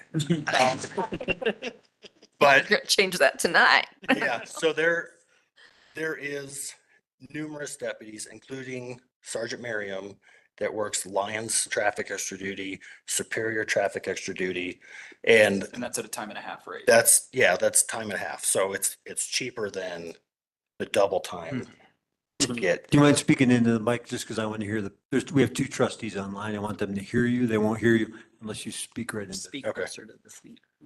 Can't get that. I know. It moves. Yeah, so the traffic extra duty should be a cheaper rate than the policing Nederland extra duty. Okay. Yeah. That's an important piece of information. Yeah. Municipal code, not criminal. Yeah. And especially when we get more deputies, it sounds like we're probably going to fill, and I can't speak definitively, but it sounds like we're going to fill those positions come late spring, early summer with more deputies coming out of field training and filling those spots. I know a lot of us who work mountains are jonesing to take those day shift Nederland spots to work specifically up here because we have done so much extra duty up here working for the town that we love it. So I know that a lot of day shift deputies want to move to that position. So when you take away then that cost of paying every day double time for people for 12 hours, you're going to then reduce that cost Right. at time and a half for either 4, 8, or 10-hour blocks for people to come in and do it either before or after a subsequent extra duty with either Eldora or Forest Service, where drive time is paid for those, and it may not be paid for traffic, like some traffic extra duties are not paid for. So that's how we do it. Like for Eldora, we do get paid drive time for that, and we're buddying up doing Nederland before our Eldora shift. So then our drive time is pseudo paid for with an hour. And then it makes coming up here and splitting shifts a lot easier. So I know for myself on Sunday, I'm splitting both the Nederland and Eldora with another deputy. So he'll take the afternoon in the town, I'm taking the morning, and vice versa when it comes to Eldora. Okay. So I think that your cost will be reduced once we get those Nederland day shifts position filled with more deputies on the road. Because they'll be at their regular rate. They'll be at their regular rate instead of the double time that you're currently paying for us to be up here. But Right. take my shift today, for example. I worked extra duty day, been on since 6 a.m.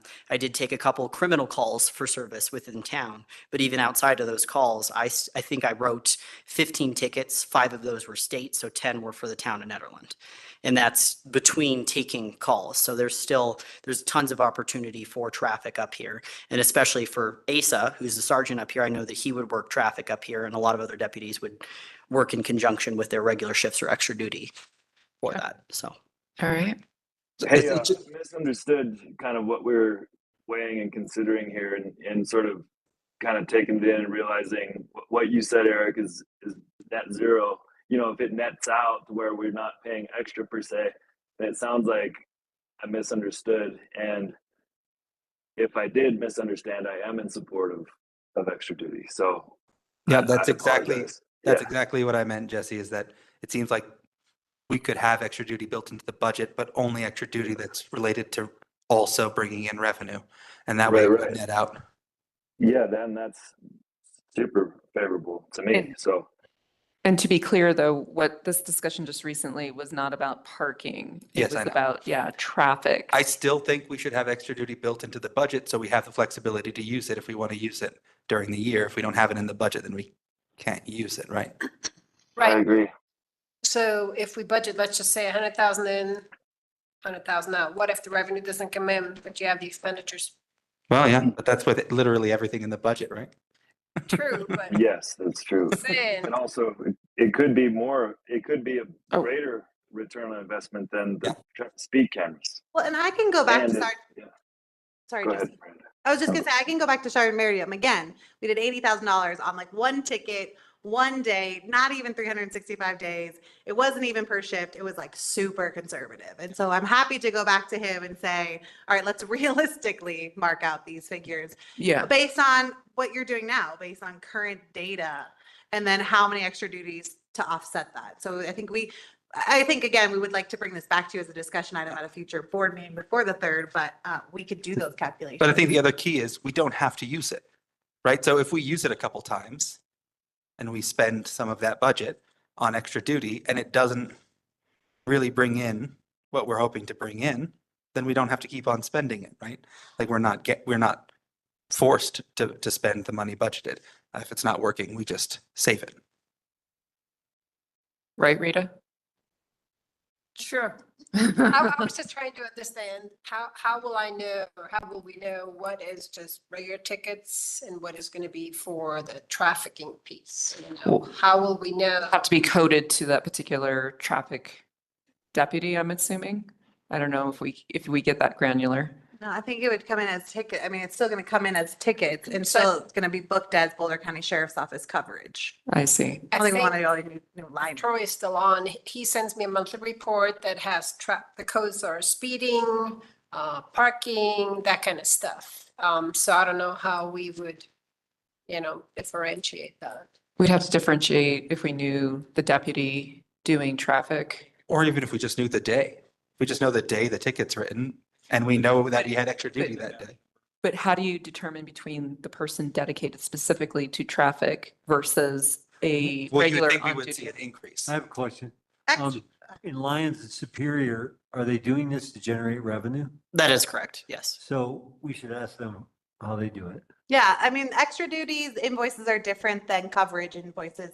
So when I get an extra duty invoice, I can see every officer, how many hours that officer worked, what their rate is, and what the total payout was for them. And so that's all broken down in an extra duty invoice. Okay, So And that just goes to extra Yeah. duty. I mean, one line item. one line, okay. Pay that. it's out of the Boulder County coverage, because right now your Boulder County coverage is your extra duties, your sergeant, the officers who are in academy. Remember, it's like a mixed bag right now coming out of Boulder County Sheriff's coverage.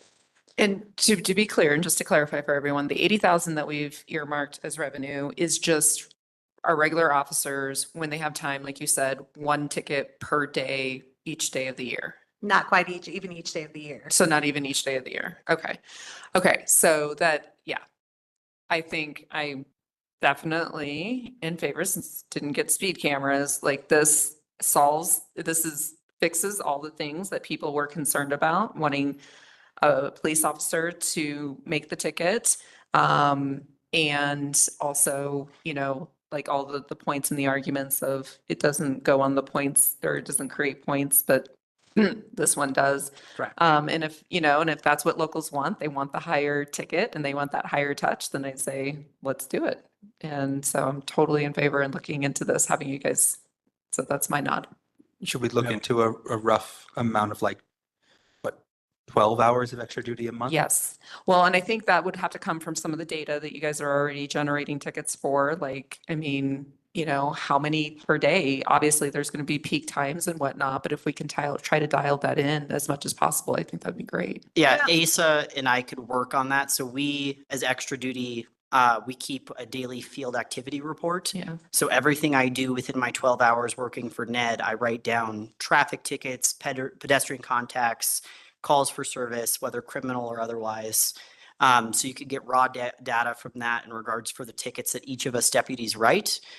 We could also look at that in regards for our online ticketing system for deputies that aren't necessarily on Nederland extra duty, but on their normal shift up here, in conjunction with the tickets that you guys get and see with our badge numbers associated with it. Great. So for right now, the only two Nederland deputies that you have is myself and then Deputy Conrad here. So Asa and I and even Conrad could come together and try to get some of those numbers and look at it as well to come up with an idea of average of tickets, but obviously call load dependent because there have been some shifts that he and I have both worked where it's just call to call to call and we don't have time to write traffic tickets. But then there's been some shifts where there's not a lot going on. It's a little bit slower, maybe weather otherwise, and we have more opportunity to write tickets. Wonder So- how long you think that would take to pull that data? We needed a quick turnaround. Quick turnaround. So Carla Weinheimer, she gets all of our daily field reports. They're just a pile of sheets. So I think I don't know if she puts everything online, like in an Excel spreadsheet for herself, not for Netherlands, but at least at a minimum, either Sergeant Miriam or myself could bring up those sheets and sit down with you at a pseudo meeting and just look over each, take a stack of sheets and then just note and break it down a little bit easier. If three of us are there doing that, it would definitely expedite some of that and take off a workload from Carla, who's does so much for us already. Great. So I think we'll take this offline and come Okay. back to you. Okay. Maybe next week might be a little bold. but Yes, that's okay. Definitely the following. And again, 2 weeks. the, 12th. if possible, it seems like maybe just if it's a priority for Superior and Lions to break these out, just ask them how they do it, because maybe there is a way that they're accounting for it more clearly. Yep. But basically, we're saying an in and an out. Hopefully an in and some more in, right? So, But, you know, I hate to budget revenue and then it, you know, doesn't come in, all right. but Yeah, I think let's go in and out. I like that because I mean, the real priority, at least in my head, is slowing people down more than generating revenue. So if it's paying for itself, I'm happy. If there's gravy, but why budget for it? Yeah, but if we're losing money on it, then people aren't speeding, which is great. Yeah. Okay, are we also going to be trying to enforce the parking at the BNF? Well, it sounds like that's probably not possible, though I still would like to. Why is that not investigate that possible? I further. thought that was the birth of this One topic.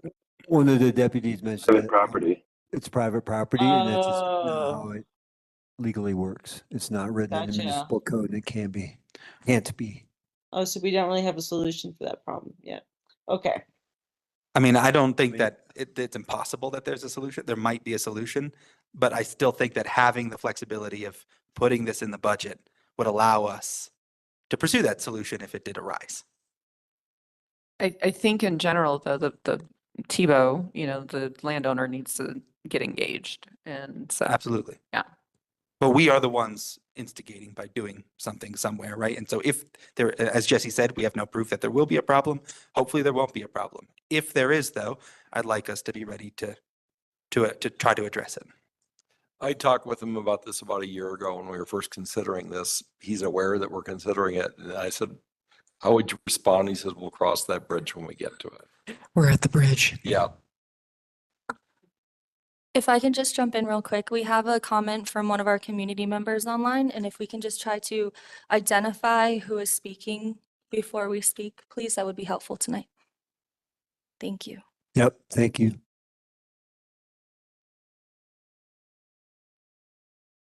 Thank you, officers, for your input. That was really helpful. Thank you.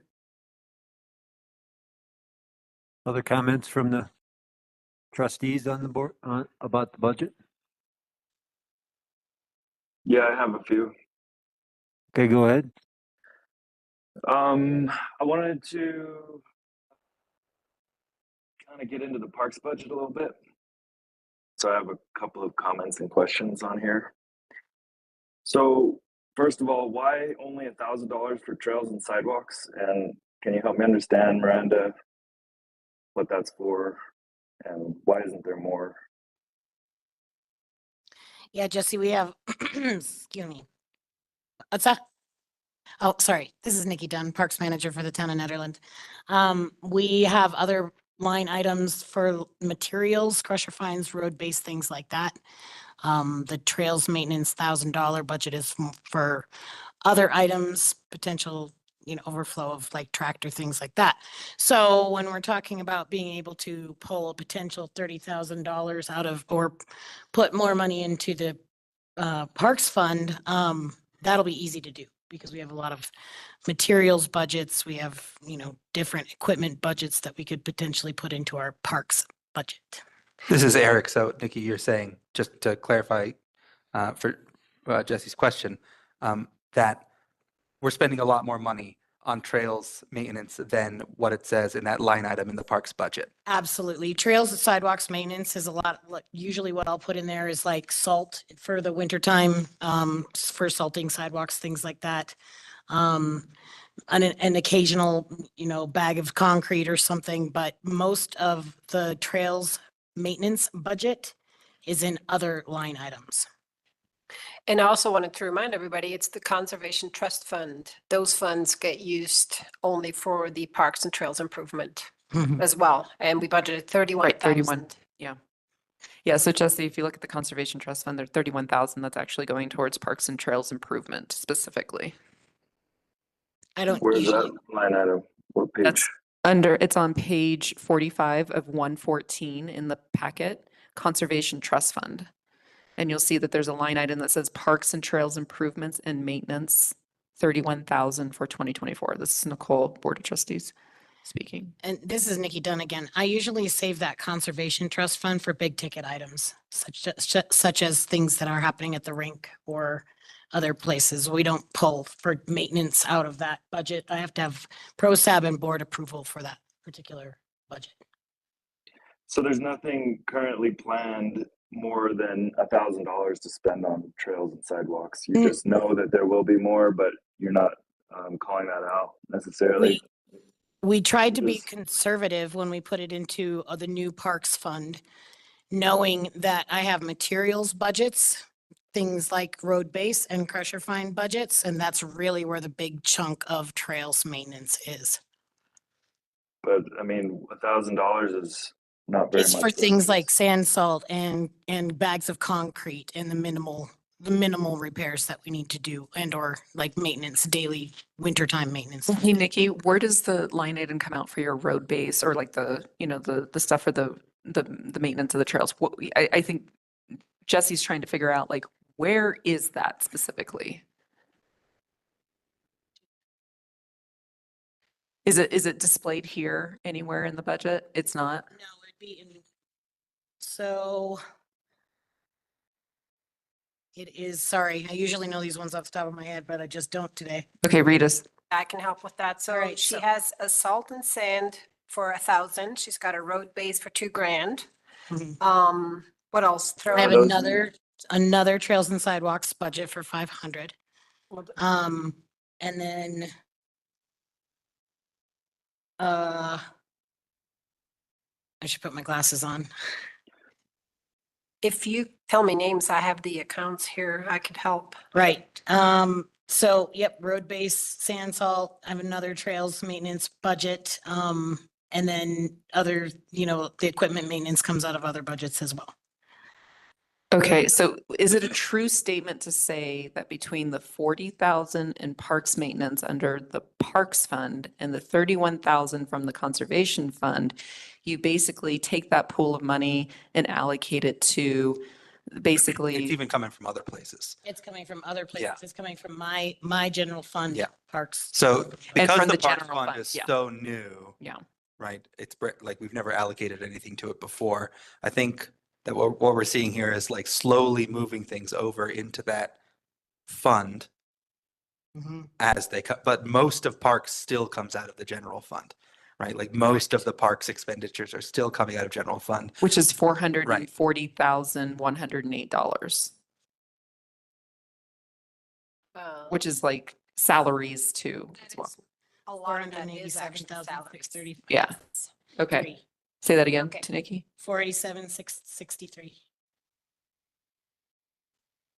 And that's in the general fund. That's in the general fund. Right. And so basically the parks fund is in addition to that.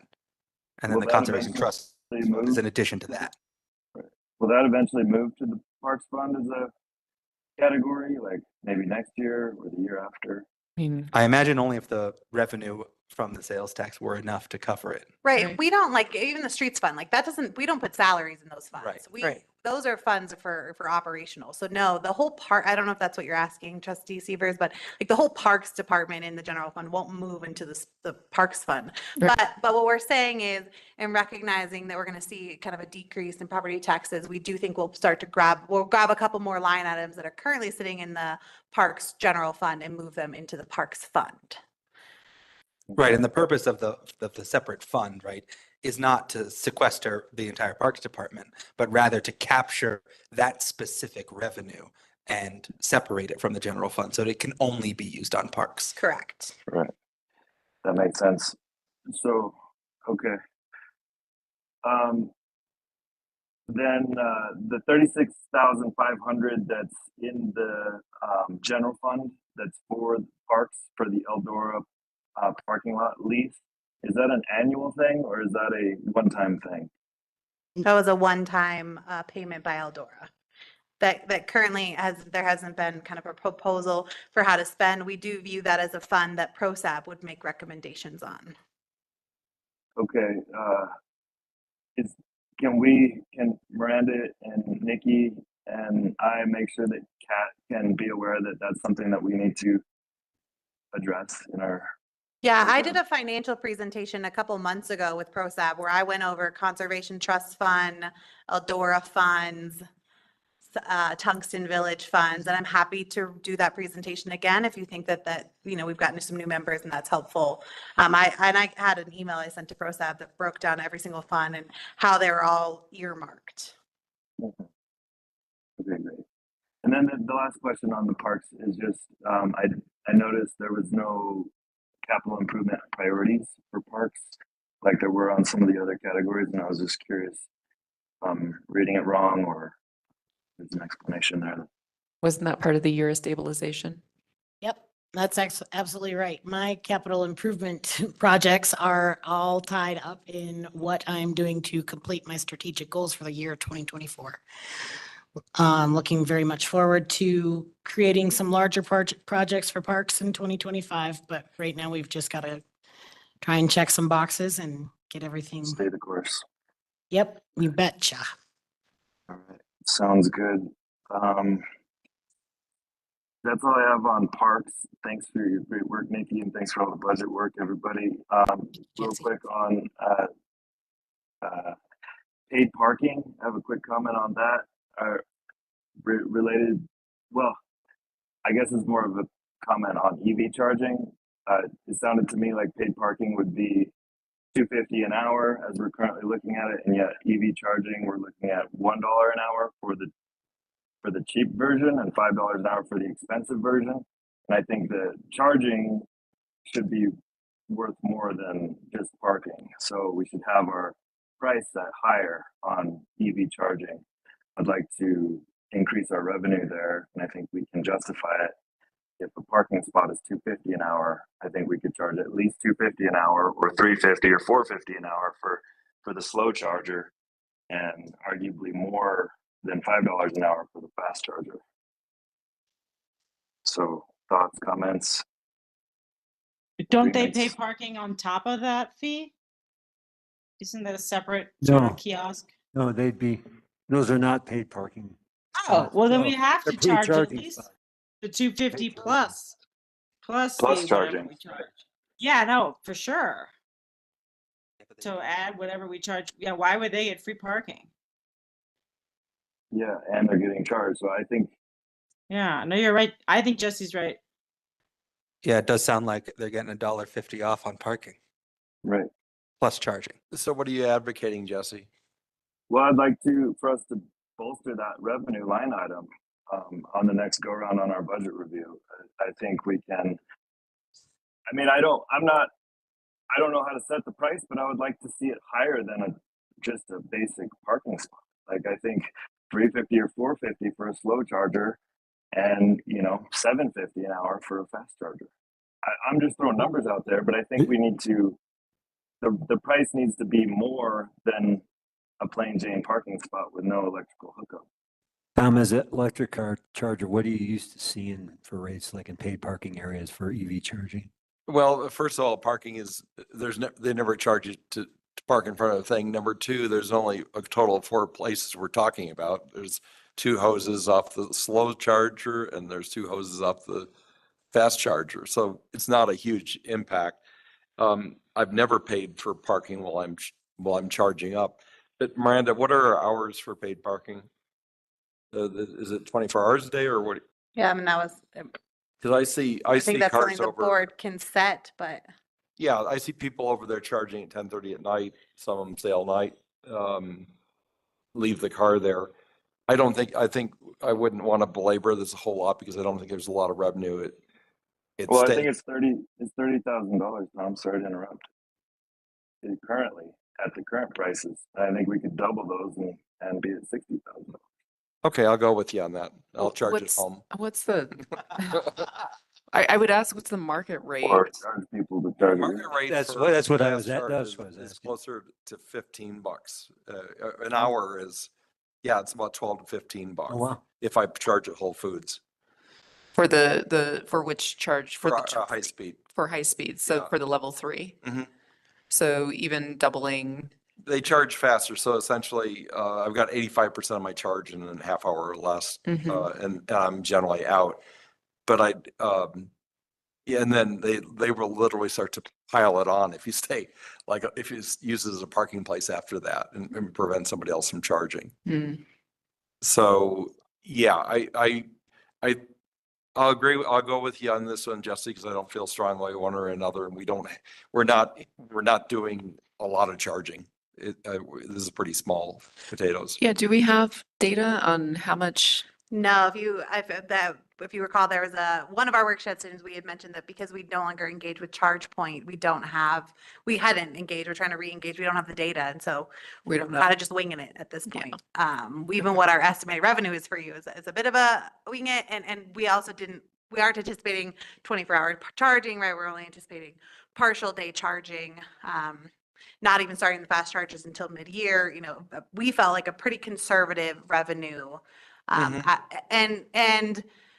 the data that Leah had pulled up from Pi, Partners in Energy, had provided really like $1 to $2 an hour was kind of standard. And you as the board wanted to increase that to $5 for fast chargers. Yeah, it's well worth it. If you've driven to Nederland, you got a long way to go. Then your high speed charger is at least triple. No, it's a lot faster than that. It's closer to 5x the charging rate. You'll be on your way that much quicker. I just don't see it as a big revenue generator. Jesse, I'll go along with you on it. Because I think, we're deep into the red. And I don't think anybody's going to be deeply offended. So just a quick search on the internet, level 3 charger can charge your battery to nearly full in as little as an hour and will cost between $10 to $30 per charge. So $10 to $30 within an Yeah, hour. that's my experience with 4 or 5 of the different vendors. So I think if the board wants to offer a different charging price, we are here for it.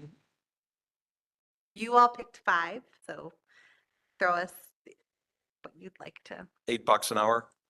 Okay. Is this for the fast? Fast charger. Fast? Yeah. And And what then about the slow? The slow? should The slow is be $1.50, like $2. That's pretty standard. just be Dr. Google. Generally, if you're parking there, you're going to be there for a while. Right, as that's why much we as have to 10 charge hours. by the hour. Yeah. Because we don't want. What if we made it 250 for the level I 2? could live with that. I don't think But I still, you see, we're giving away almost like a discounted parking spot. And the whole Right, point that's of this paid parking is for turnover and we don't want people parking all day. Like I think That's how I With- interpreted our With reason. a for slow the charger. charger, it's still charging. You know, it takes on average, whoops, watch your computer, Billy. Watch your step. But I think you're looking at 8 to 10 hours. The Right, but cost for I level think it two, should be $1 an hour plus what we charge for parking an hour, which is what, $2.50 an hour? 350. That would be 350. So $3.50 for that. I'm with Jesse on that. I don't know why we should give a discount. Okay, fair. yeah, would so the like to I mean, I cost see for a don't get level, it. market It's a parking spot. It's in a parking spot, like in a very good location, you know, like Yeah. we're charging a- premium here. It's technically yeah, but it's a special purpose parking lot. I think we'd be in our right to tow somebody that was a non-electric vehicle parking in our revenue producing space. There's a Mhm. lot of electric vehicles now. I mean, I'm just saying, there's no need to give it at a discount or give away free So electricity, basically. What are you asking for? How much? $1 plus the two, whatever we charge an hour, whatever. So $3 an hour total? Yeah, whatever it is, whatever an hour is for everybody, plus the $1 an hour. I would Okay, like to She's saying match both. 350. 350 and 8 for the two. well, so the cost for level two ranges from $1 to $5 an hour. Yeah. And so if we did that's for level two. So if we Yeah. did 350 an hour, it'd be within that range. Again, for the level three chargers, the typical cost was $10 to $30 per charge. So I think we're shortcutting by going to 8. Go higher. potentially You're saying 350 and 10. 10, exactly. Yeah. 350 and 10. Yeah, and then we'll have data solves everything. Let's get some data. And I just did that search across, all the internet using the little AI sweeper I've got. So Yeah, I don't think I've ever paid 350 for a level 2, but who cares? It's not that big a deal. like it's less expensive or more It's expensive? usually a little bit less, A but little bit less. yeah, but it's I think 350 is the baseline, the lowest we should go. Sorry to interrupt you. okay. I think we're spending a lot of debate time on something that isn't going to amount to a whole lot. I don't know. I guess Will we'll we see. add some more charges? We'll go back and recalculate revenue based on your new amounts using our kind of conservative hours of charging. Okay, It's actually doubling the potential revenue. but it's still small. At Good, this point, we're taking whatever we can get, Tom. good catch, Jesse. Thank you, Jesse.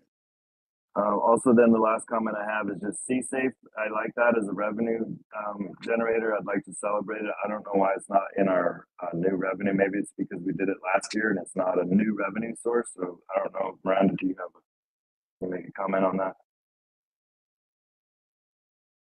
Yes, that has been included. I did calculate interest on an additional $1 million and budgeted, I think, $57,000 to $60,000 additional for 2024, which most likely will be more. That's being conservative. Right. I was just thinking it'd be cool to have it on the slide that says new revenue at the beginning of the presentation. I know it's already in. Yeah, sorry, we didn't think it as new, but yes, let's celebrate it for sure. Okay. That's all I got. Those are all my comments.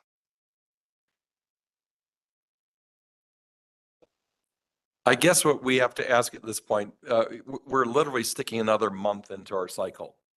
So I hear what you're saying loud and clear. We got to be good to go. Based on what we're hearing right now with the figures we're likely to get, we should give Miranda a nod that we're good with this and we don't have any material issues beyond what we don't know. I would also say that having this data back by next week, I think is a little rushed. I think I would give the nod for December 12th meeting. Don't 19th. currently have this. Or the but 9th, sorry, the That- 19th. That we're would be, here for a special one. from a bandwidth point of view, that'd be great. Yeah, I mean, just to be able to not squeeze it into next week, but the following meeting is what I would be nodding for. So January 19th. Sergeant Merriam already Or has December it in his 19th. inbox. So, yes. Yes, we will get that and we'll recalculate the EV charger data. But I think the extra duty. And the extra duty. Yeah, so I guess I really want to explore with Sergeant Merriam and the officers, all the officers, is just kind of reevaluating maybe the revenue on a more realistic, or the tickets written just by our standard officers, like being a maybe less conservative, more realistic there. It's not just one ticket a day. We know that. And so what does that look like in addition to, of course, extra duty? It's kind of exploring it from both fronts. Right. And even on those days that you were taking so many calls that you couldn't do traffic, right? There's probably some sort of algorithm or at least, really basic math that we could determine there might be an average even on those days just because we couldn't get to it. So. Okay, so I think we're coming to alignment pretty quick. Jesse, you too? We got Yes, I'm happy with everything, and especially the discussion. I think it's really good. Tanya. Oh, we lost your audio. Who, me? No, Jesse. Oh. You guys can't hear me? Now we can. Oh, yes, I like it. Everything looks good to me. I'm happy with everything, including the discussion tonight. Good stuff. All right, Tanya. Yeah, I think we've talked about almost everything that can be talked about. Great. Thanks for your continuing to work on this, Miranda and Rita and everyone. And we'll talk about it on December 19th. With that, do you need a break or folks want to go into the next item? Your department heads will likely be leaving you. Oh. So farewell to them. Thank you as always. Thank you, everyone. Thank you guys. And Andrew, thanks for that spectacular water fund. That was good news. Good. All right, on to the next. So 2 agenda items we agreed at the last meeting would move to tonight. The first here being your Board of Trustee vacancy. So on October 17th, John Mountain resigned as a trustee. Just a reminder, under Colorado Revised Statute, you have the authority to fill the vacancy either through appointment or election. You have to decide how you're going to fill the vacancy by December 16th. I think it's really important to kind of note a couple things. If you wanted to go the election route, you can't hold a special election if it's within 90 days of a regular election. Elections on a really ambitious timeline take 60 days to pull together. So there's no way you can have an election before your April election. So if you choose to go kind of the election route, you are basically saying you're going to go a board of 6 until April. The alternative is to go the appointment route, in which case we offered a proposed timeline where you would be appointing someone mid-January and that person would serve for 3 months. And if that person wanted to serve for longer, they would run as a part of the regular election. So really the question before you tonight is, how do you want to fill this? We have 2 resolutions for you. So depending on how you want to fill it, you decide which resolution. You're either choosing to fill it through appointment under Resolution 2023-48, or you're filling it through the election, which is the regular election, which would be Resolution 2023-49.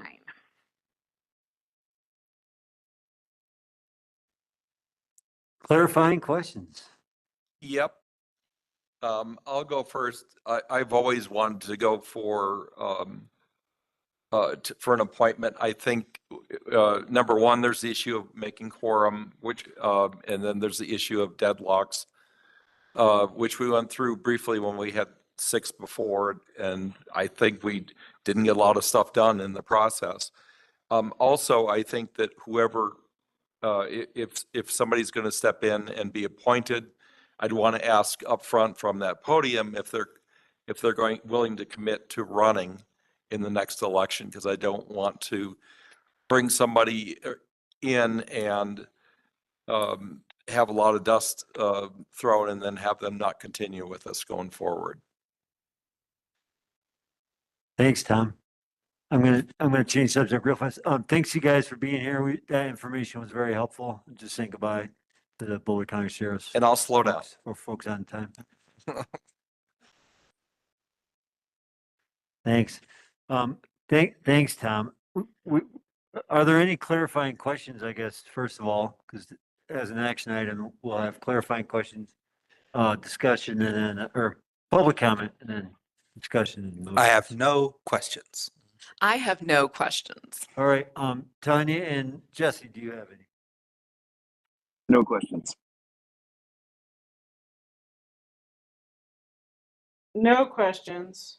Okay, we'll go to public comment. Is there anyone who has I see a hand raised. Just a second. Kathleen, go ahead. You got 3 minutes. Give you time.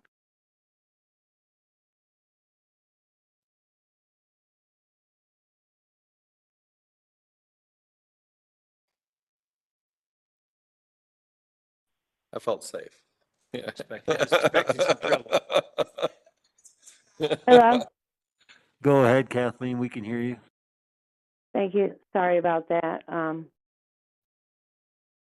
Sorry. My opinion is that the last 2 years we've had 6 for way too long. And I believe that the best thing to do is to appoint somebody. And I like what Tom just suggested, which is if you are going to be appointed, you're going to commit to run for the seat. There's no sense in getting someone in there for a few months and then walking away. So I'm going to suggest that you go for an appointment because it's the most realistic thing at this point. And I'd like to point out that if Ordinance 177 had been in the Muni Code, we wouldn't be in this situation right now that we're in, where we've lost another person in this 2-year period. And I just really want to say that it really turns people off when we had 2 volunteers that would have sat through this 2-year period who I believe were elected lawfully to the board. So I'm going to ask that an appointment happens because I'm sick of not having enough people on the board. And I'm also want to point out I'm sick of people being turned off by the process that happens. And because I don't think you did people right when it came to not this board didn't have control of it. I'm talking about the administration of the code book and the ordinance language, and that we had 2 people that were voted on, and would have sat through the last 2 years. So it's really sad, is all I want to say, and I hope things like that change. That's all. Thanks. Hey, I do want to point out that Yeah, go ahead. the 2 appointments we made in the last 15 months or so were to cover both a resignation and a resignation. So they were filling spots of elected trustees. So Oh, no, I realize that. I'm saying that we had to have a second election to fill 2 seats. And those 2 seats would have been filled by people who were voted on. So we started out with 2 seats. All we would have had to do, what I'm saying is, all we would have had to do was do these appointments from people who resigned. You know, and it's always a secret on why someone resigns when it's not the factor of they're moving out of town. You know, I'm still curious as to why all of a sudden Karen Blakemore, who was so excited and actually doing good work, I felt, on the board, some of it, even though I disagreed with her recall protest. But I can acknowledge when someone's doing good and they were motivated, and then out of the blue, all of a sudden, she's gone. So, and it wasn't shared with the public. But I believe right now there should be an appointment. I realize who's sitting on the board through appointment and why. And I'm just saying, John Mountain was not elected in April of 2020. You know, he stepped up, but now he's gone. So, you know, I'm just saying that seat would have been filled with either David Seitz or Riley. So that's all I'm saying. It would have never been those the way it particular went. seats. I mean, I appreciate it. And we're going to get to that discussion item next, so I think we'll wait on that. And it's a discussion item, which means it'll come back to us at another date too. But on this, I just have to point out these 2 appointments were someone who was elected in 2020 and someone who was Right. elected in 2022. No. So it's kind of irrelevant. Appointed. No, I'm what's sorry. Karen Blakemore was on. I'm talking about the resignations were a person who was elected in 2020 and then later a person who was elected in 2022. So I'd Okay, like then to I'm keep confused. that Who was 177 elected in conversation. 2020 that resigned? Baumhofer. John Baumhofer, Jonathan Baumhofer. So I do Right, want well, to that stay was on, a forced I want to stay resignation. on topic and we're off topic. On topic. This is on topic. I think an appointment needs to we're happen gonna- because there've been we're too gonna- many we're gonna empty thank you for your moments on comment the on this. board in this last 2-year period. Thank you for your comment on this. We'll have public comment on the election code next.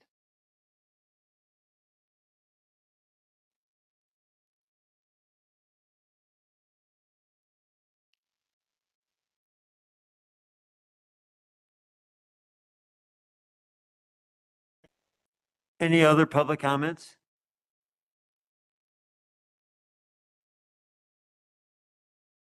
Okay, if not, we'll bring it back to the board for discussion and potential motions. I mean, this isn't a hill that I'm Gonna willing to die die on. on. I mean, I'm frankly just sick of appointing people and then people resigning. You know, it doesn't seem to be an effective. Can I apologize? Can I give one public comment that was given to me? Uh-huh. It's short and sweet. I talked to Roger Cornell. I had gone to a PC meeting earlier in October and just, told them all that there was a resignation and an opening if they would be interested or knowing anyone else. And he wanted to give a comment to me and Tom because we were both present. I said, wait and just give it to us later. Well, he's busy tonight. He's got more important things with the family that he's tending to. But the two things he said, which are consistent with things I'm hearing, is that the person who, if someone is to be appointed, they need to really know that they need to want to do this and they need to feel committed, feel like they want to do this. This little period is a good kind of taste test for someone. And yes, ideally it would be someone who would want to run for election. We can't, we can ask them to commit, but we can do no more than that. But ideally it'd be someone who'd want to stay and run for reelection. And the best things for them to know is that they need to want to do this, read the packets, come prepared to meetings, and as best they can, learn what they're getting into before they get into it, and then go for it. Well, so I have a. That was his comment. I have a.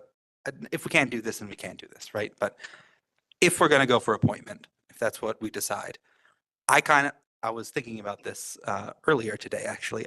I would like to maybe see folks go through an orientation before they even get to the point where we're voting on who gets appointed, so that they actually do know what they're going through.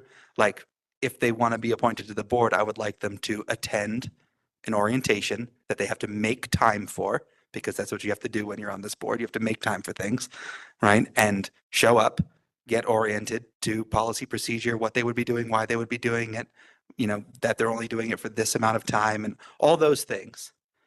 And then that way, the people who are coming up here in the public meeting when we're actually appointing someone and they're speaking to us will have a better sense of what this actually entails. Because appointing someone, again, who kind of just thinks that it's showing up every now and then and voting on something that they're interested in, right? That person would be weeded out if we had that kind of a process in advance of it. That's just a suggestion from my part, because I'm kind of tired of people saying, hey, yeah, I'll do it. And then saying, oh, I don't know, maybe I won't do it. Oh, maybe I will. Oh, maybe and then we end up appointing someone who isn't going to last the time that we actually need them to. We as staff would be happy to do that. We also have candidate guides that we're just like stockpiling. We'd love to give them out. I think we'd be happy to do that type of orientation after the application. And I just really quick on timeline, just want you to know, based on the timeline I've proposed here, whoever comes forward to you will have had to have submitted their nomination petition within days after that appointment. I mean, those open on the 2nd, I think we've determined, and they'll have until January 22nd to turn it in. So the appointment, I mean, that person really also has to be simultaneously, if that's a desire to Mayor Pro Tem Holt's point, they're going to have to be running their nomination petition at the same time as their application. And again, like, we can ask that they run in the election, but that's not guaranteed. Like, we can't hold them to it. It's pretty much coincident though, because in January they have to get their signatures, the 20 signatures. So we would know if they were if they put their nomination petition in or not. Right, at that okay. point. We only would if we, with the timeline you gave us, we'd actually be choosing them early in January and swearing them in on the 9th, well, Right, you don't have before the to- 22nd. You could appoint them at that first meeting in February if you wanted to ensure that they submitted a But- nomination. But you're right. I guess if but you're saying the petition period starts on January 2nd. The petition will open on January 2nd and close on Monday, January 22nd. And they do run. But the current timeline that's proposed to you is that you would appoint on the 16th. I'm honestly okay keeping it at 6. So am I. And for all the reasons, like we had those signals about John Mountain and this, Billy and I were talking about this and the argument was, well, he's the only one, like, why don't we give him a chance? He's stepping up but even like through that process, like we got strong signals that he was like going back and forth. Right. And that, I drink some water.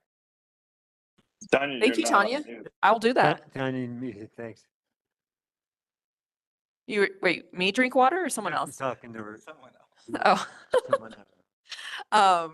And so we got those signals, like we got them, right? And so I think it's also like having this commitment of let's really assess these, these folks. And if there's any of that wavering, it's okay to say no, even if there's the one. That's what I would say if we were going the appointment. But I'm really okay, and I'm perfectly fine keeping it at 6. If we need to lock ourselves in a room and figure stuff out. And, and because I do believe and I trust and respect everyone that's on this board. And I think that we could figure that out and do it well. We do have some big ticket items coming before us, understood. But damn it, if this 6 can't do it, then I don't know if adding a 7th is, for 3 months' time is going to do it either. So. Two things I would bring up. Number one, when we're running shorthanded, I've taken on all of Karen Blakemore's Dr. Cog stuff, all the consortium of cities, the sub-regional stuff, the planning commission. I've been stepping in at BZA where required, and it's a bit much. And I'd like to have somebody full strength at election time, and I'd like to know from watching them in action over the next couple of months that there's somebody I want to sit next to going forward. I want the voters to have the same opportunity. The very few that I've talked to that are willing to do this are willing to step in now. I think they do a good job. And I really don't like running less than 7 because I think it's corrosive when you get 3-3 and things fail. We can generally thrash things out, but I think from a timing standpoint, I'd like the benefit of sitting next to somebody, seeing how they think. I'd like to have them benefit from working side by side with the amount of time that Eric's got left with us. I've learned a lot just from watching him deliberate, and I'd like to make that commitment sooner rather than later. Mm-hmm. I don't think it'll be easier later. Well, and then there's still the time commitment to make the appointment happen. I mean, and we've already, what does the agenda look like in January and February? There's time for it there, yeah. There's more bandwidth there. We'll have the budget on there, but even with the budget, that would be. Because it's a good chunk depending on how many people would apply. And if we're asking for orientation time on behalf of staff as well, then we're taking focus from that as well. So just things I'm pointing out. Yeah, it's a very light agenda on the first meeting in January.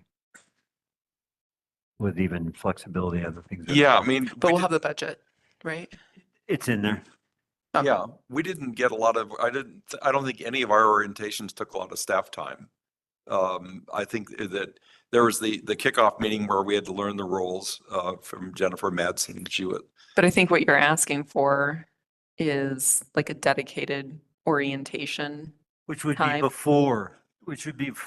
So it would not be during a BOT meeting. No, I understood, but that's still like looking at all the impacts, it's still time on staff. Oh, yes. To deliver that, how many other hours, 2 to 3 hours per person, or I guess if you could try to do it in a group. I think Jessica comes in, well, we'll pick a date and you got to come. Yeah, and that's part of my point. Is sort of like make it a Tuesday that we're not meeting. Sure. Do those exist? Yeah. January 9th. But, make it a Tuesday that we're not meeting and say that they're required to come to that orientation if they want to be considered for this particular appointment process. Kind of say like, demonstrate some commitment in advance rather than just kind of wandering into the meeting the day of. I can totally support that. I mean, I would feel more comfortable going for appointment in general. Like, I'm a little, I prefer an election. I always prefer an election. When you have the mandate of the people, your life is easier, your job is easier, all of our jobs is easier. At the same time,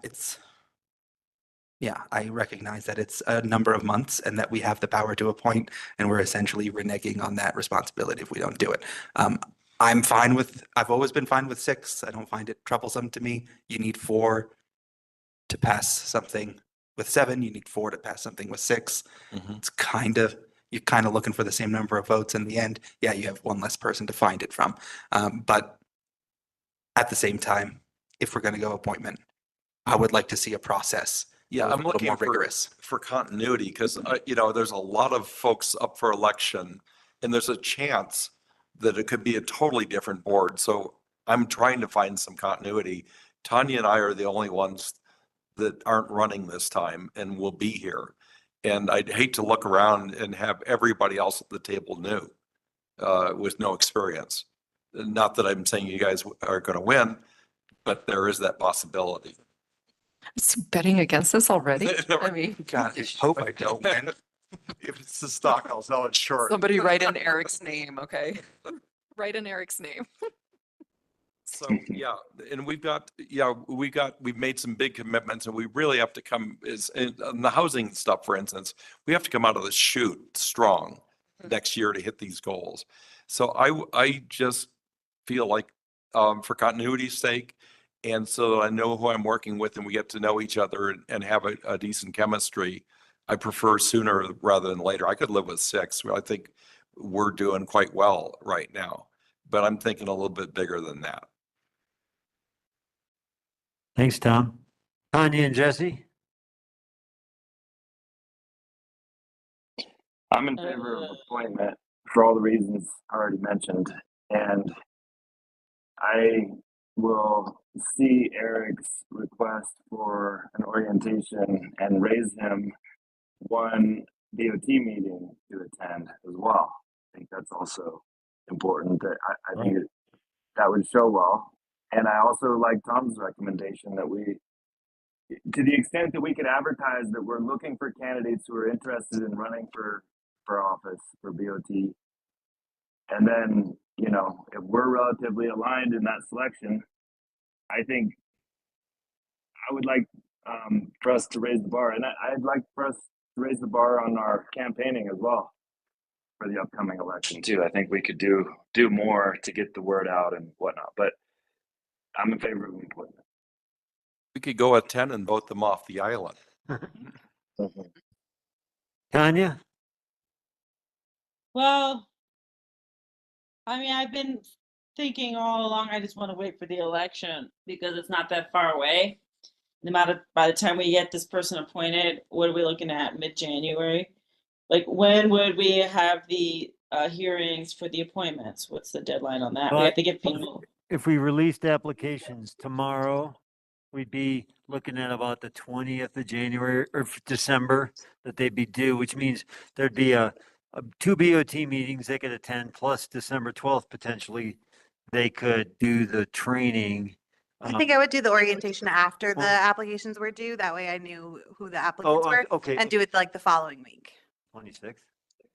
sometime in that holiday week. But this training, I think that might be. this training would happen at a separate time than a BOT meeting. Yeah, I mean, maybe it could happen. I mean, yeah. Well, right now it's set to come to you as you would interview your applicants on January 2nd. Second, right. Yeah. What I don't want is to sit through that slideshow of how to make a motion and all that stuff. That needs to happen on their time, not ours. I'm sick of it. No, agreed. Yeah, no, we are unanimous. We could do it that week. I mean, we could do it Except on Wednesday, the 20th, Yeah, okay. December. I Okay, so, mean, yeah, you're right, doesn't have to be a Tuesday. I, That's, I'm just worried about, I don't know what's on the agenda coming up in the forecast, or I haven't looked, but I just feel like there's stuff, big stuff coming up that could be quite impactful. And I hate to give the vote, which is truly the deciding vote, to somebody who hasn't put in any time on any of these issues and is coming in super green. It worries me. But then on the other hand, without another vote, well, we all know what happens, that the noes win with a tie. So you just got to, I don't know. I'm just not into appointing. But if everybody else wants to, if it's just me and Nicole who don't want to, but then it looks like Eric also, I don't know. I see the point of appointing, because we'll be without a person for another 4 months. Or, 3 yeah, months? yeah, we got, they get sworn in around the All 15th. of January, all of February, all of March. for 2.5 And months, half they'd April. be. 3 months. and a Yeah, half I did, months. but I just worry about Really? somebody coming in, that we appoint, not democratically elected per se, that gets to, I mean, I wouldn't want this to be appointed unless we have at least 3 candidates. I'd like to put that on there too. Like, I don't want it to be like a John Mountain situation where he was our only guy. Not that I didn't like him, he's a great guy, I'm not saying that, but it needs to be a competitive process. Otherwise, it could feel like trustees, right? We could be out there recruiting people that are aligned to our values, because we know that this could be deciding votes in issues that are upcoming, that are near and dear to all of us. So I feel it feels a little bit shady to me, and I don't like it. And that's why I'm more for like election. But if we have enough candidates who want to do it, that would be really inspirational, and I'd be more into it. So I know we can't really force people to run, so. But this is an action item, so we're gonna have to. Yeah, do something. I don't know how I'm gonna vote. I feel like I'm a wild card here right now, guys, so. Well, I should let you know what I'm thinking. You're always a wild card. Yeah, Not usually. sometimes we count on it, in a good way. So I'm for appointment. I just feel like it's, there's really good arguments in all directions on this, or good logic in all directions, but I think there's a lot of big things coming up. It would be a solid, really, just about 3 months in the seat if we, appointed on the 2nd of January and sworn on the 16th. That's about what it would turn out, where, the new people would come on board about, that's second meeting in April. So I think 3 months, I think it's a good chance for time in the saddle, getting to know us, getting to really, I think the orientation idea, I like that a lot. I like the idea, actually, Tanya, of a minimum number of appointees. I don't know if we can do that legally, but I like the idea. I'll just say that. I think we can appoint based on any criteria So we we can see create fit. terms, because I do like the idea, like if we don't have a pool, then it's, yeah. But we have to make the decision. We have to make the decision. We can't like wait to see the candidates that come out. Well, and then- I'm for appointing Yeah. one person. I mean, I'm for appointing. Yeah. Frankly, we are all gonna get out there and try to. It's get people, ironic. As is everyone in town. I think you bring up, so you have to decide what you want to do by December 16th. The 21-day application period is just standard. Right. Correct me if I'm wrong, Attorney Mattson, you could pick whatever length of time and appoint in February, right? You don't have to stick to our time. I do not like trying to do Oh. it over the Christmas break. Okay, I think okay. that's a tall order and a difficult ask. I mean, honestly, yeah, I mean, that way we wouldn't have to do something on the December 20th. We could just give it more time, and even if they're in office for less time, I mean, more people will be discussing this. It's, people are going to find out, and it's going to be made clear that the seat is available and we're appointing, and we'll see. And people do know, and they're learning that big things are coming up in the next between now and April 2nd or whatever the date is. So I think there is a lot of workload with liaison work, and then just quorums and over the holidays, having enough folks and just, I'm for appointing ultimately. It's my opinion. And it's ironic that we could fail on a 3-3 vote.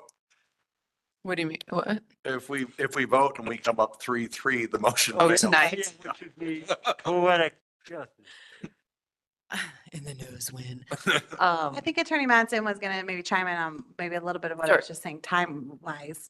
Okay. Attorney Matson? Jennifer? Well, so the statute on this was amended this year, and it's the state statute related to how trustees fill vacancies on the Board of Trustees. It's really, it's horribly worded, but it does say that if you decide, so if you decide to go to an election, if the board is able to fill the vacancy prior to the date of the election, then you can cancel that election. What? So in other words, if you decide to fill the vacancy through an election, but you're able to fill the vacancy by an appointment prior to the date of that election, then you can cancel the election. For that seat or the whole election? Just for that. Well, that's when you have a special election. That's not going to happen in this case because you're having a regular election in April. And the position, in any event, regardless what you decide tonight, the position is going to be filled at that election. It's just whether you want to have somebody kind of do a trial run by appointment prior to that regular election. Yep. Okay. So can I ask, does it work in the inverse? That is to say, if we chose to appoint today and we didn't come up with anyone, is it all right if we just don't appoint someone and let it go to the election? Well, yes. So that's what I'm wondering is if we can revise the resolution and make it such that you choose to have an election. However, you will then work on the appointment process to see if you can find somebody for an appointment. So we could essentially do a not of 4 type thing on opening applications for appointment while formally deciding to go to election. Is that correct? Well, I would suggest that we come back with a resolution for December 5th, which formalizes that. Okay, so this is an action item. What we would do is say, we're not going to decide tonight. We're going to decide on the 5th. Yeah, if that's what you wanted to go. If you wanted to leave it open in terms of seeing who you can get for the appointment process. I mean, it's interesting because it kind of negates this 3-3 thing. It allows an appointment to be pursued. The people who are voting or would have voted against appointment can vote to not appoint that person, right? When that moment comes up. Yeah, it's kind of like, it's similar to the town lot for an alternative use. All we're doing is a use table. We're not making a decision Right. because it has to come to a PUD. Yeah. It's an somewhat analogous situation. I think that we can get somebody good. I like the benefit of this person coming on and overlapping with us. And I would offer one lesson. We had 2 appointees. You're one of them. You worked out. John Mountain did not. That's the Love luck that of the strike draw. rate. Yeah, we're batting 500. Got a quarter. Yeah, yeah. So that's, so what do Nicole we? worked out. too. But I Yeah. mean, so this kind of, because we are, are potentially deadlocked 3-3, because Tom, Jesse, and I would like appointment, and it seems like Tanya, Nicole, and Eric would, I mean, just if we had to vote now, would prefer election, but wouldn't this seem kind of flaky to people that were looking at this? Like, But they haven't if- even decided what they want to do yet. An appointee, a potential appointee, if we allow for applications, right? Because I'd be willing to nod on that. They can come and convince me, right? They can come, apply, convince me that we don't need to go to elect, that we can appoint now. I mean, if I'll we don't take like it, then we just vote them down. Right, exactly. This is like date night. We Yeah, get the a best speed of both dating. worlds. Speed dating. But they come when? Next week? No. No. Okay. No, you we, mean- we okay. open the application. Wait, also I like doing this in January, not in December personally. I think that just December is a crazy turnaround time. Yeah. Yeah. And I also don't think it's enough time to cultivate a good pool of applicants, right? And we've received feedback in the past that when it's always done over a holiday, it's Mhm. like it's done deceptively. That's kind of what and happened it's- last year. Yeah. It's part of the conspiracy. It's part of the conspiracy and it's just like, no, we're just So- trying to hit deadlines. So I would be happy to give a nod toward opening applications Mhm. and formally pass a resolution on the 5th that says we're going to election. You have a deal in my book. And we'll come to that. And if we don't like the applicants, And then then we'll vote formally- it down. Yeah. Okay, so that we're, so. And then it goes to election. Can you Yeah. describe that? I got a little confused on this. So that a new look like resolution we're would come going- forward that says we're going to election on December 5th. However, we are allowed to, independently of that resolution, according to new state statute, open applications for an appointee. If we find an appointee before the election is canceled. For that seat. Okay. Chris Kelly, are you getting all this for the paper? I don't know, think about this a bit though, in terms of process, Eric. Wouldn't you want somebody who is appointed to go through the crucible of being elected? Oh, yes. Okay. Okay, I thought I heard you say something different. No. So, I'm basically saying, I think the second meeting in January is the time to do it, is the time to Mhm. do the interviews and actually vote on who gets appointed or not, Mhm. personally. So we would open up applications then for 28 days, or that's right? It's the second With through the enough- 22nd, 20 Yeah. days. Open the applications with enough time to allow for this orientation meeting to occur before the second meeting in January. Before the second, okay. Right. Oh, so yeah, so like 42 days, that's great. See what I'm saying? Yeah. So you would want to open the applications after your next meeting Yeah. Well, after we actually vote on this. on December 6th, and then it's open for 6 weeks. Sure. And we've already had Okay. a full 30 days without John Mountain, right? Across, because you would ask at least 30 days. Yeah, I can live with where we're heading. Okay. So we would know, when we pass a resolution next Tuesday, then we could open up on December 6th applications and go till how much in advance, how far ahead of of January 16th would you want? We would cut it off the week before, So so the January 10th. The 10th, so And I like, could do an orientation on January 9th. so the 6th through the 10th, so it's like a month and 4 That's- days, so about 5 weeks. Right. So the application should close before the orientation. Okay, so we could close it that Friday Yeah. Yeah. and have orientation on Tuesday, the 9th. Is that way everyone who's Yeah, that's completed a full application will be asked to come to that a orientation. little over 35 days. I think that's great. Okay. It also make them, I think, a better prepared interviewee for the Maybe so. following week because they would know what they were walking into. Yeah, We could do the orientation on the January Yeah, make 9th, sure, January 9th. approve your budget on January 2nd.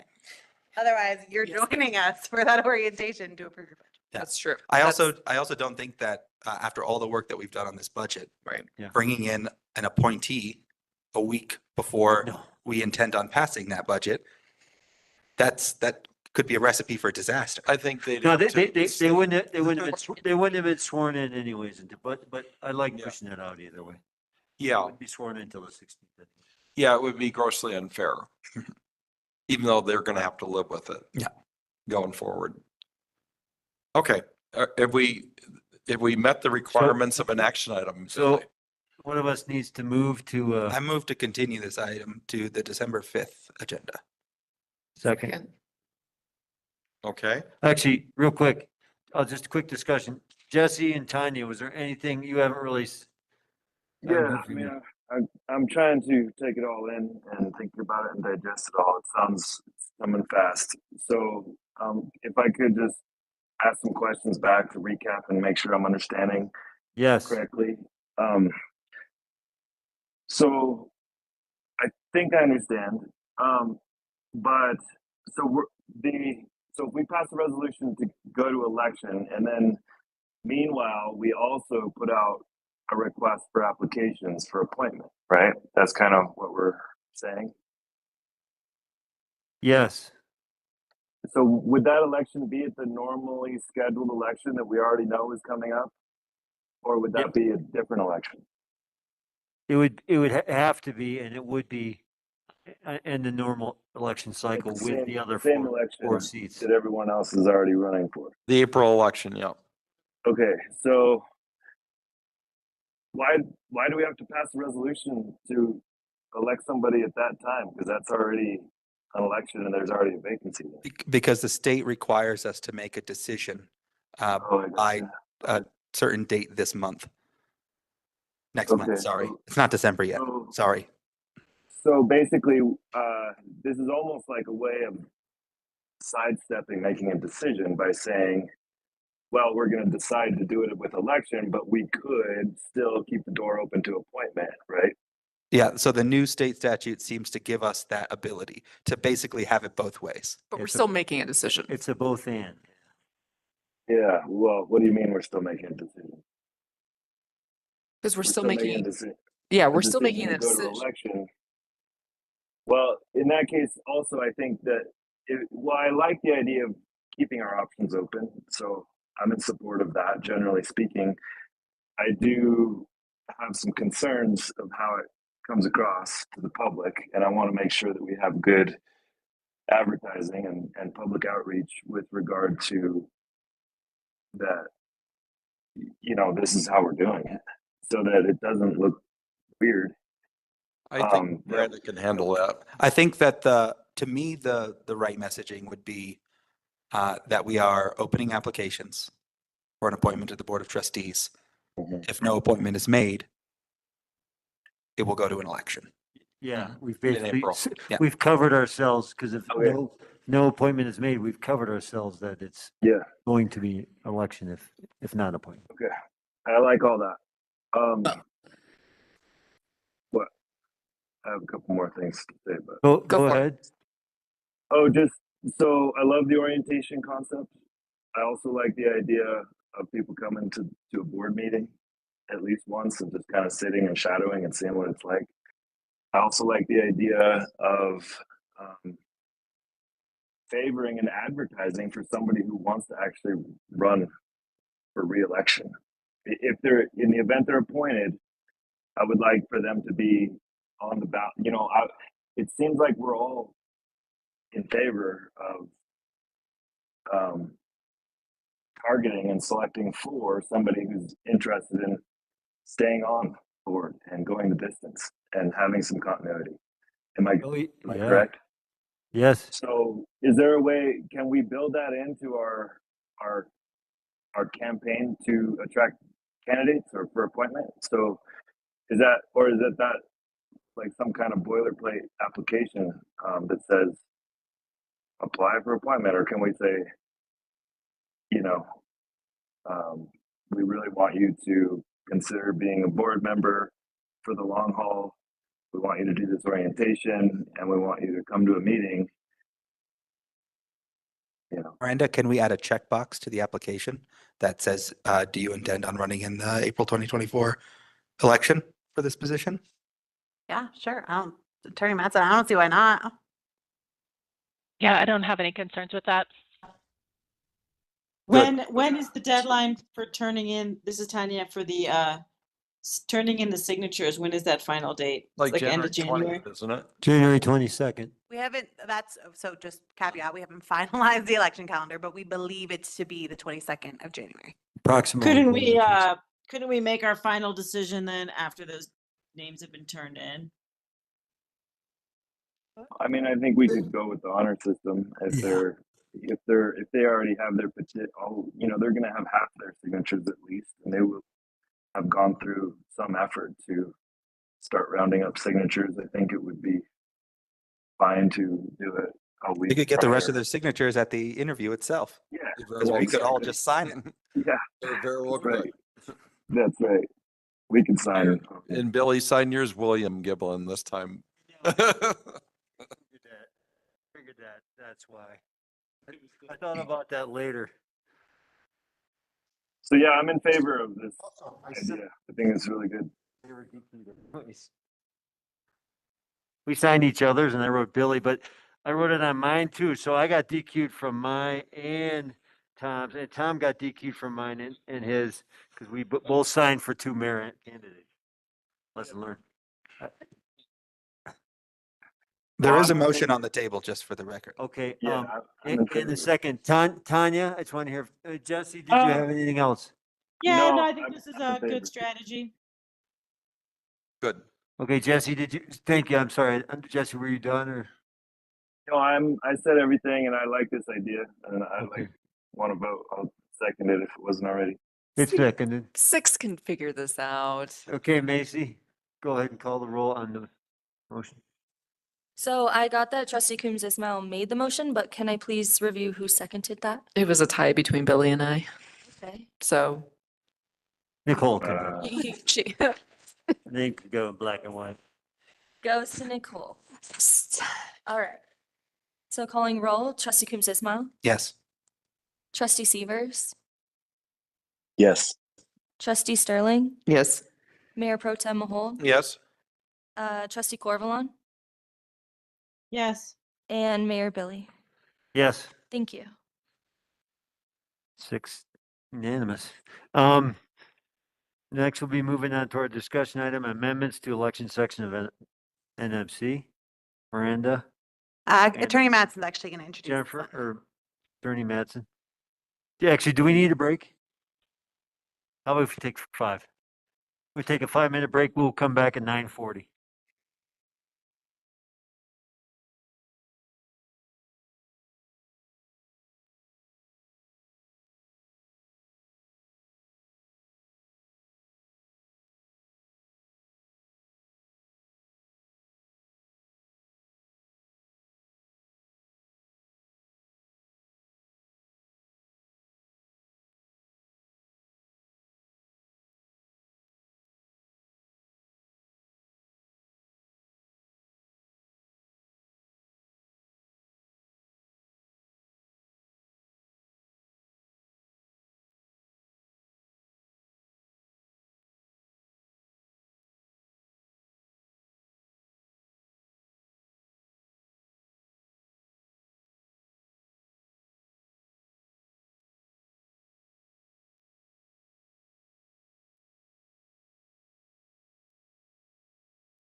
Okay, welcome back, everyone. We're moving on to our discussion item. Amendments to election section of the Ned Municipal Code. Jennifer, Attorney Madsen. Good evening, Mayor and Trustees. Jennifer Madsen, Town Attorney. On discussion before you this evening are potential amendments to the election section of the Nederland Municipal Code. There's a draft ordinance that has been provided in the packet. It's Ordinance 840 with recommended updates to the election section of the code. As a reminder, this item has been before you a couple of times since the 2022 election. And the Board of Trustees has previously provided direction to review this election section and to provide some suggested amendments. Specifically to clarify Section 2-4 and that the intent of Section 2-4, which is designated as 4-year terms for trustees, to clarify that is really the language in that section is intended to set the term lengths for trustees. The other update is to Section 2-1, and that section is amended for consistency with current election practice. For regular and special elections, those are conducted in accordance with the Colorado Municipal Election Code. However, coordinated elections should be conducted in accordance with the requirements of the Uniform Election Code. And that is reflected in the changes to 2-1. So before you tonight, I'm here for direction on what the Board of Trustees would like to do related to this election section of the code. I'm available for any questions and to talk about any other amendments to this election section. I guess my first question is, since there's just been a change in state code, is this what you're proposing consistent with the new state code for elections? It is, yes.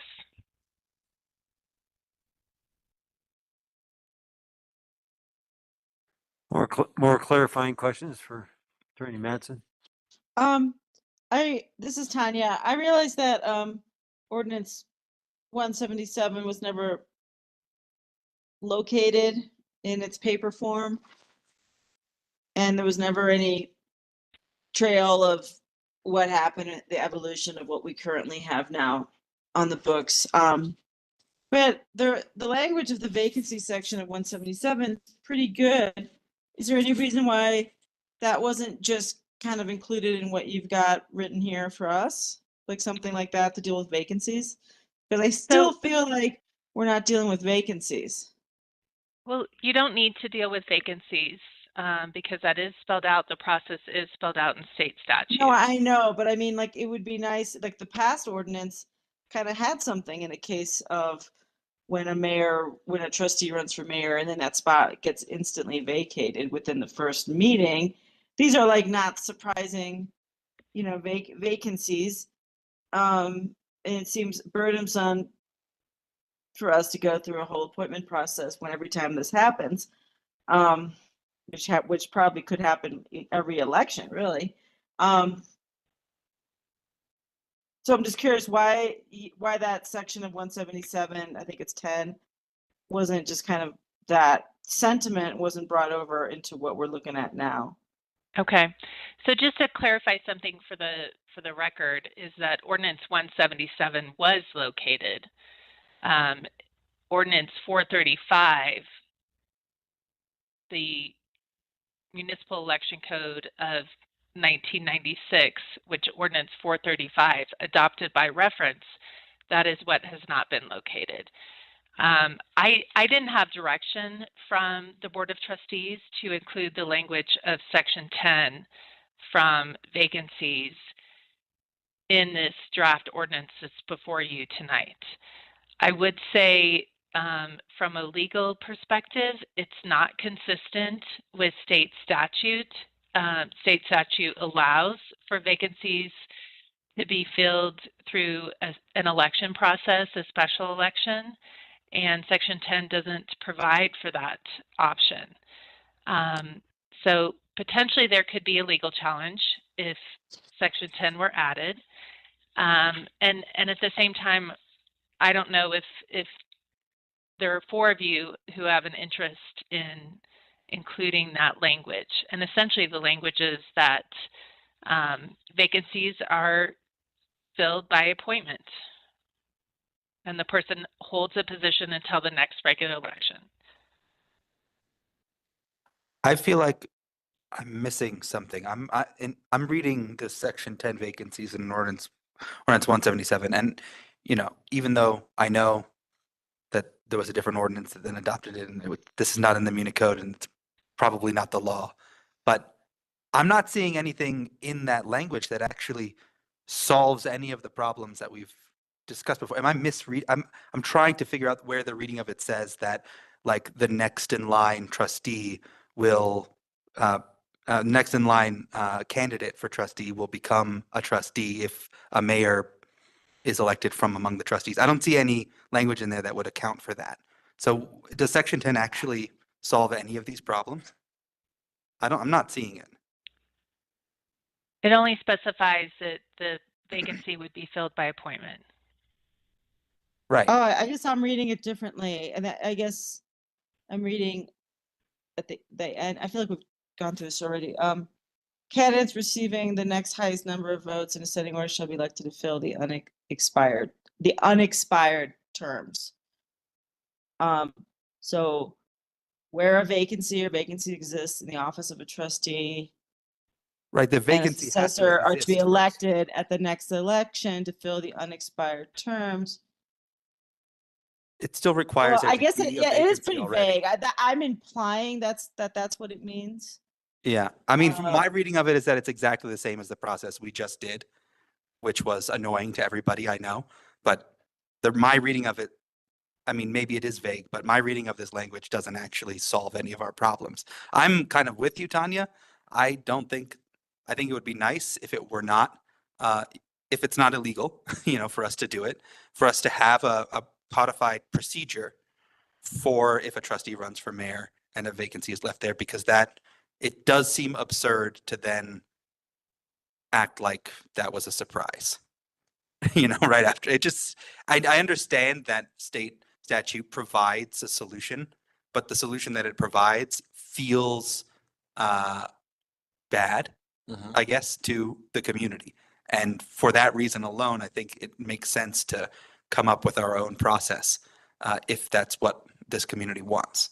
So what problem are we solving for here? We're problem for the Julian Taylor problem? Yes. I guess that's what we'll call it from Okay. here on out.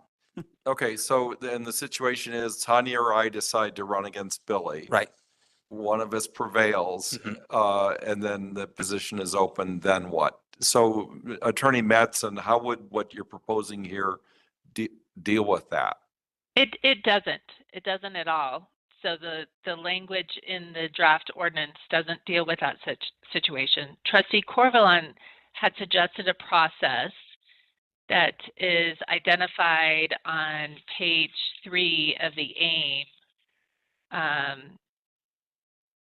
that speaks specifically to a vacancy in the mayor, a vacancy in a trustee spot if that trustee is elected to the mayor.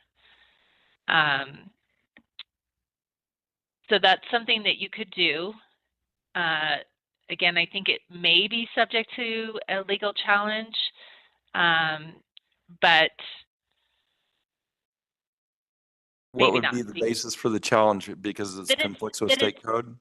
Yeah, that you're forcing an appointment Mm-hmm. rather than an option of election or appointment.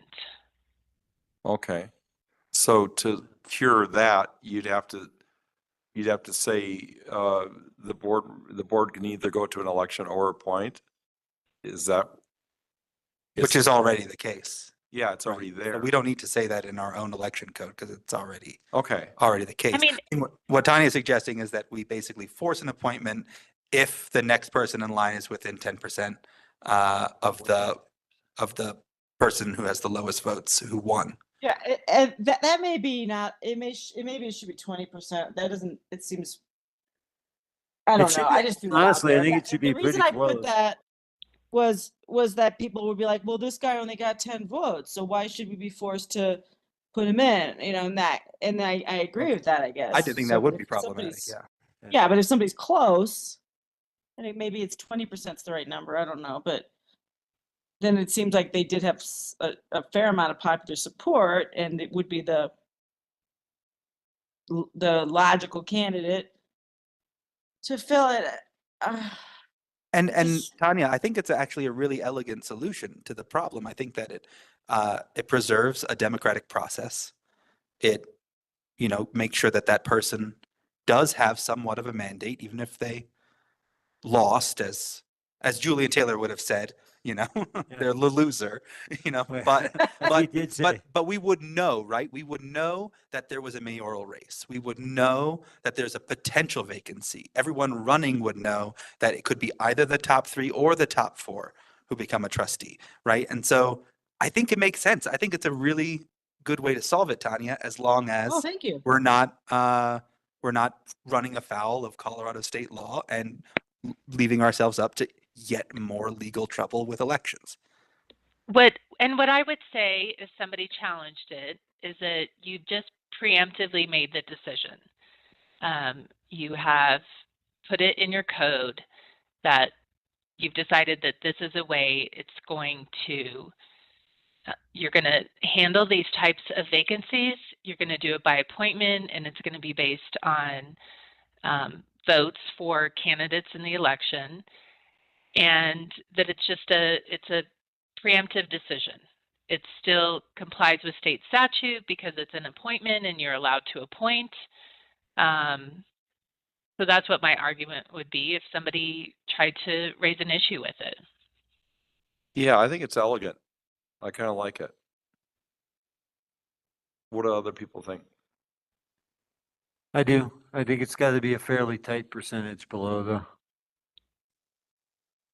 I don't know if we can get away with that. I don't know. Well, I mean, what I mean is like, is 20% too much of a deviation? So 10% of votes cast, let's say there's 400, that's 40. Yeah, it's pretty close. So people couldn't really argue that they weren't popular. Right. I mean, I feel Very like close. I There like might not be a person that close. That's why I want said, that maybe number to be 20. probably around 10%. Miranda, I'm testing your memory, but in the last election, how did the votes pan out? They're, pretty close. I mean, there was an election in 2020 where it was off by 1. Well, that's right. That's right. So I mean, and we've seen also Yeah. really, really low Lindsay numbers as Danforth well, got right? By 1. The other thing is, okay, so if you put in 10% in your code, I mean, then you still have an option. If somebody's 12% away, you still have an option of appointing Exactly. that person. Exactly. We're just not mandated to. Okay. Right. I can live with everything that's I'm why I hearing like so that. far. So, I think this would stand up, and I think it passes the smell test too. Yeah, I don't think any of the election language that I have seen that's been dug up, which I don't say this flippantly, like I think it's really fascinating to see the history that we do have. But I don't think any of this language solves any of the problems that we've had so far. So I think that we need to make a clean slate here, start history now, right? Repeal everything that came before and solve the problem that we had in these last few years. Does this I just want to require- remind everyone, we're doing clarifying questions. We have a public comment. So, And this is a special meeting, so you do need to extend because you're about to hit 10 thank you. I'd like to make a motion to extend to, I'll say Second. 10:30. Yeah, second. Generous. Thank you. All right, Mayor Billy, Yes. Trustee Coombs Ismail, Yes. Trustee Corvalon, Yes. Trustee Sterling, Yes. Mayor Pro Tem Mahold, Yes. and Trustee Severs. Yes. Well, we're Alright, unanimous again. Damn, Power 6. thank you. The gang of 6. Why Are would there we any- want to ruin this? Are there any more? Are there any more clarifying questions? If not, let's go ahead with public comment. And a second, I want to go myself to the. With public comment, you have 3 minutes.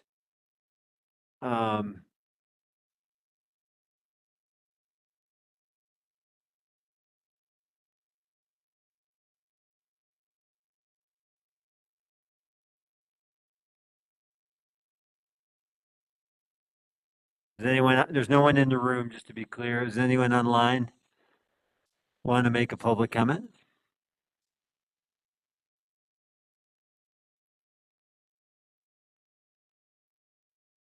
Hearing none, we'll bring it. Oh, Kathleen, timing's everything. I see your hand, so go ahead and. Oh, yep. Is that you? Hello? Yeah, go ahead, Kathleen. You have 3 minutes. Okay. I just want to say ordinance 177 is still the law of the land because Nederland has nothing to show the language was ever repealed. And it was the process that was used through 2018 in Nederland. I agree with Tanya that maybe there should be something specific about when a trustee runs for and gets mayor. But how we've handled the situation when we knew seats were going to be open prior to this, historically, was that if we were lucky enough to have more people run than where seats were open, the people following the 4th and the 5th, I'm not calling anybody a loser, okay? The 4th and the 5th person are right there, ready to go. And we know it. The second Tom or Tanya would be, if they took the oath to be mayor, the second they take the oath, they are no longer a trustee and they have an open seat. And we know that's going to happen. But I'm most disturbed, this whole situation, the most disturbing thing is the foundational documents. Right now, you're dealing with language that has, nobody knows where it came from.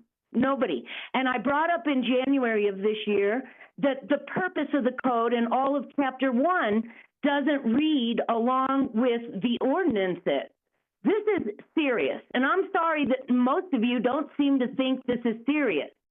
But you're taking people to court, you're enforcing parts of the code on people, and clearly I have pointed out that the language doesn't match the ordinances. I don't know how more concerned we should be, okay?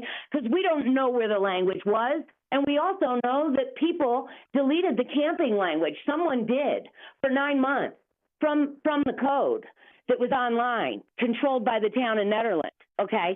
I had to show up for 9 months at every meeting to give my public comment and read the language and ask where it was, and I didn't even get an apology. Afterward, we got no explanation. 9 months later, I got an email from the administrator that said, it never disappeared. We don't know what you're talking about, Kathleen. It's there just like it was. And then they continued to enforce that it was illegal to camp, even kids in their own backyard, for 3 more years. You have to follow the language of the code, and the language of the code comes from the ordinances. And I can't stress this anymore. I mean, it's every single subject matter, and when I go look at the language, I say, where in the heck did this come from? This is so illegal. It's so illegal. So Thanks, I want you Kathleen. all to consider that. And I do read ordinance, section 10 of ordinance 177 to mean that the person that came in 4th and 5th, when we know there's seats that are open, has been elected. Thanks, Kathleen. Appreciate it. Any other comments on this discussion item on the election code? I mean, I do have a question. Okay. I mean, Question To for you. Attorney Kathleen. Madsen. No, to Attorney Madsen. sorry. Okay, Um, well, just a second, I need to finish public comment. Oh, okay. Unless that. Okay, anyone else have a public comment? Okay, hearing none, we'll bring it back to the board for discussion and a nod. But I guess it's not really, I mean, it's related to this, but not really related to this. Is it when all of the ordinances were codified in 1996, Attorney Madsen, was the code that it was codified into at that time voted on by the Board of Trustees? Yes, it would have been voted on. It's a adoption by reference.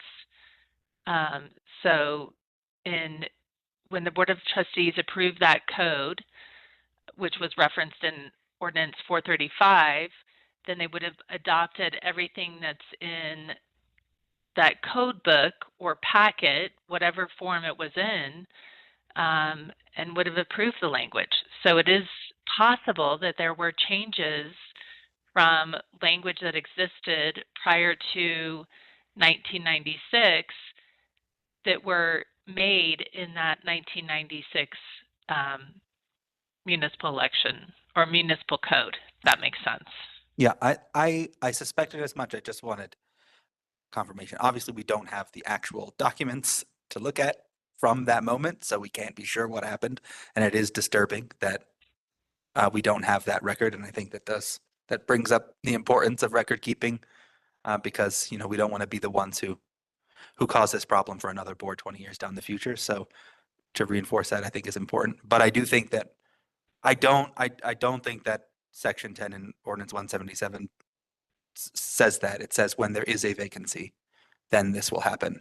There needs to be a vacancy for that to happen. And that timeline just doesn't work out in elections. So I think we still need language like what Tanya is suggesting if we want to solve this particular problem. And I would rather repeal everything that went before it and put new code in place that we can trace, the record of which hopefully will be kept for the next few decades.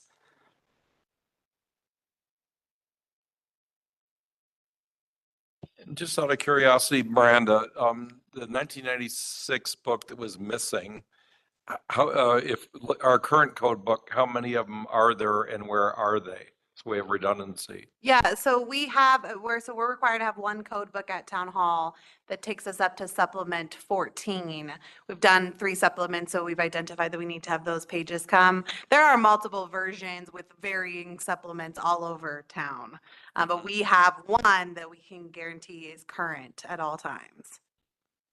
One. Okay. And so I'm not entirely clear on if we signed an ordinance tonight, when would it show up in municipal code? When would we be able to see it online? Yeah, not until a supplement is approved. So what happens is the MuniCode, Macy sends it, MuniCode holds it, and then they reach out and say, hey, would you like to publish supplement? We're now on 19. And so Macy says, yes, we typically do that about quarterly. And so a supplement will have multiple ordinances in it. And that's when you see it in MuniCode online. Okay. So before that, the governing document is the document the mayor signs. Correct. That immediately gets filed into the ordinance binder at Town Hall. Okay. And then there's an electronic copy as well. Okay. Yeah, going forward, having rummaged through with Macy through that room, I'd love to, I don't know if we're going to get to it right away, but I'd love to go through those files and have the governing documents better protected and better organized than they are now. Yeah, so we did get that SIPA grant, and so the intention was to make sure that the priority was going to be ordinances, get their electronic copies of all ordinances and minutes. That $3,000 isn't going to go very far, but we thought we could at least prioritize It's a start, those. yeah. Okay. So what are we resolving? Are we coming to resolution that you see, Mayor? I am what we need to do is give Jennifer some. Oh yeah, actually Jesse hasn't talked at all. But what we will need to do is give guidance on what we'd like to happen next. Jesse, birthday man, how you doing? You have any comments? Yep, thanks, guys. Not too much. This is an issue. You know, I did take in as best I could all of Kathleen's comments and felt that, you know, she made some compelling points. I felt the same way back in January, and I was asking, you know, as I recalled, just us asking Jennifer and Miranda to kind of engage with Kathleen and see if there could be an effort to, you know, integrate some of her work that she had done. And just in her last email, she was saying that that hadn't been done. So, you know, I think Eric's bringing up really good points too. So I don't really have too strong of opinions on this. I'm fine resolving this in any number of ways. I just think that it's important that we do have consistency and that we have a good legal framework. And so, you know, I don't really care how this gets resolved too much. You know, I feel like it's kind of a less important issue to strengthening our democracy is, you know, somehow incentivizing more engagement and more turnout in our elections, for example. So, you know, I don't have any strong feelings on it one way or the other. I think whatever direction we come up with for staff and for Attorney Madsen, we need to be clear on the situations we want addressed. And the Julian Taylor problem I heard is one loud and clear. Are there other election issues that have been issues that we need to make sure we address, that we can cross our ordinance language against to make sure we've done our job? Or I mean, that's the one that it causes the most headaches. Are there others?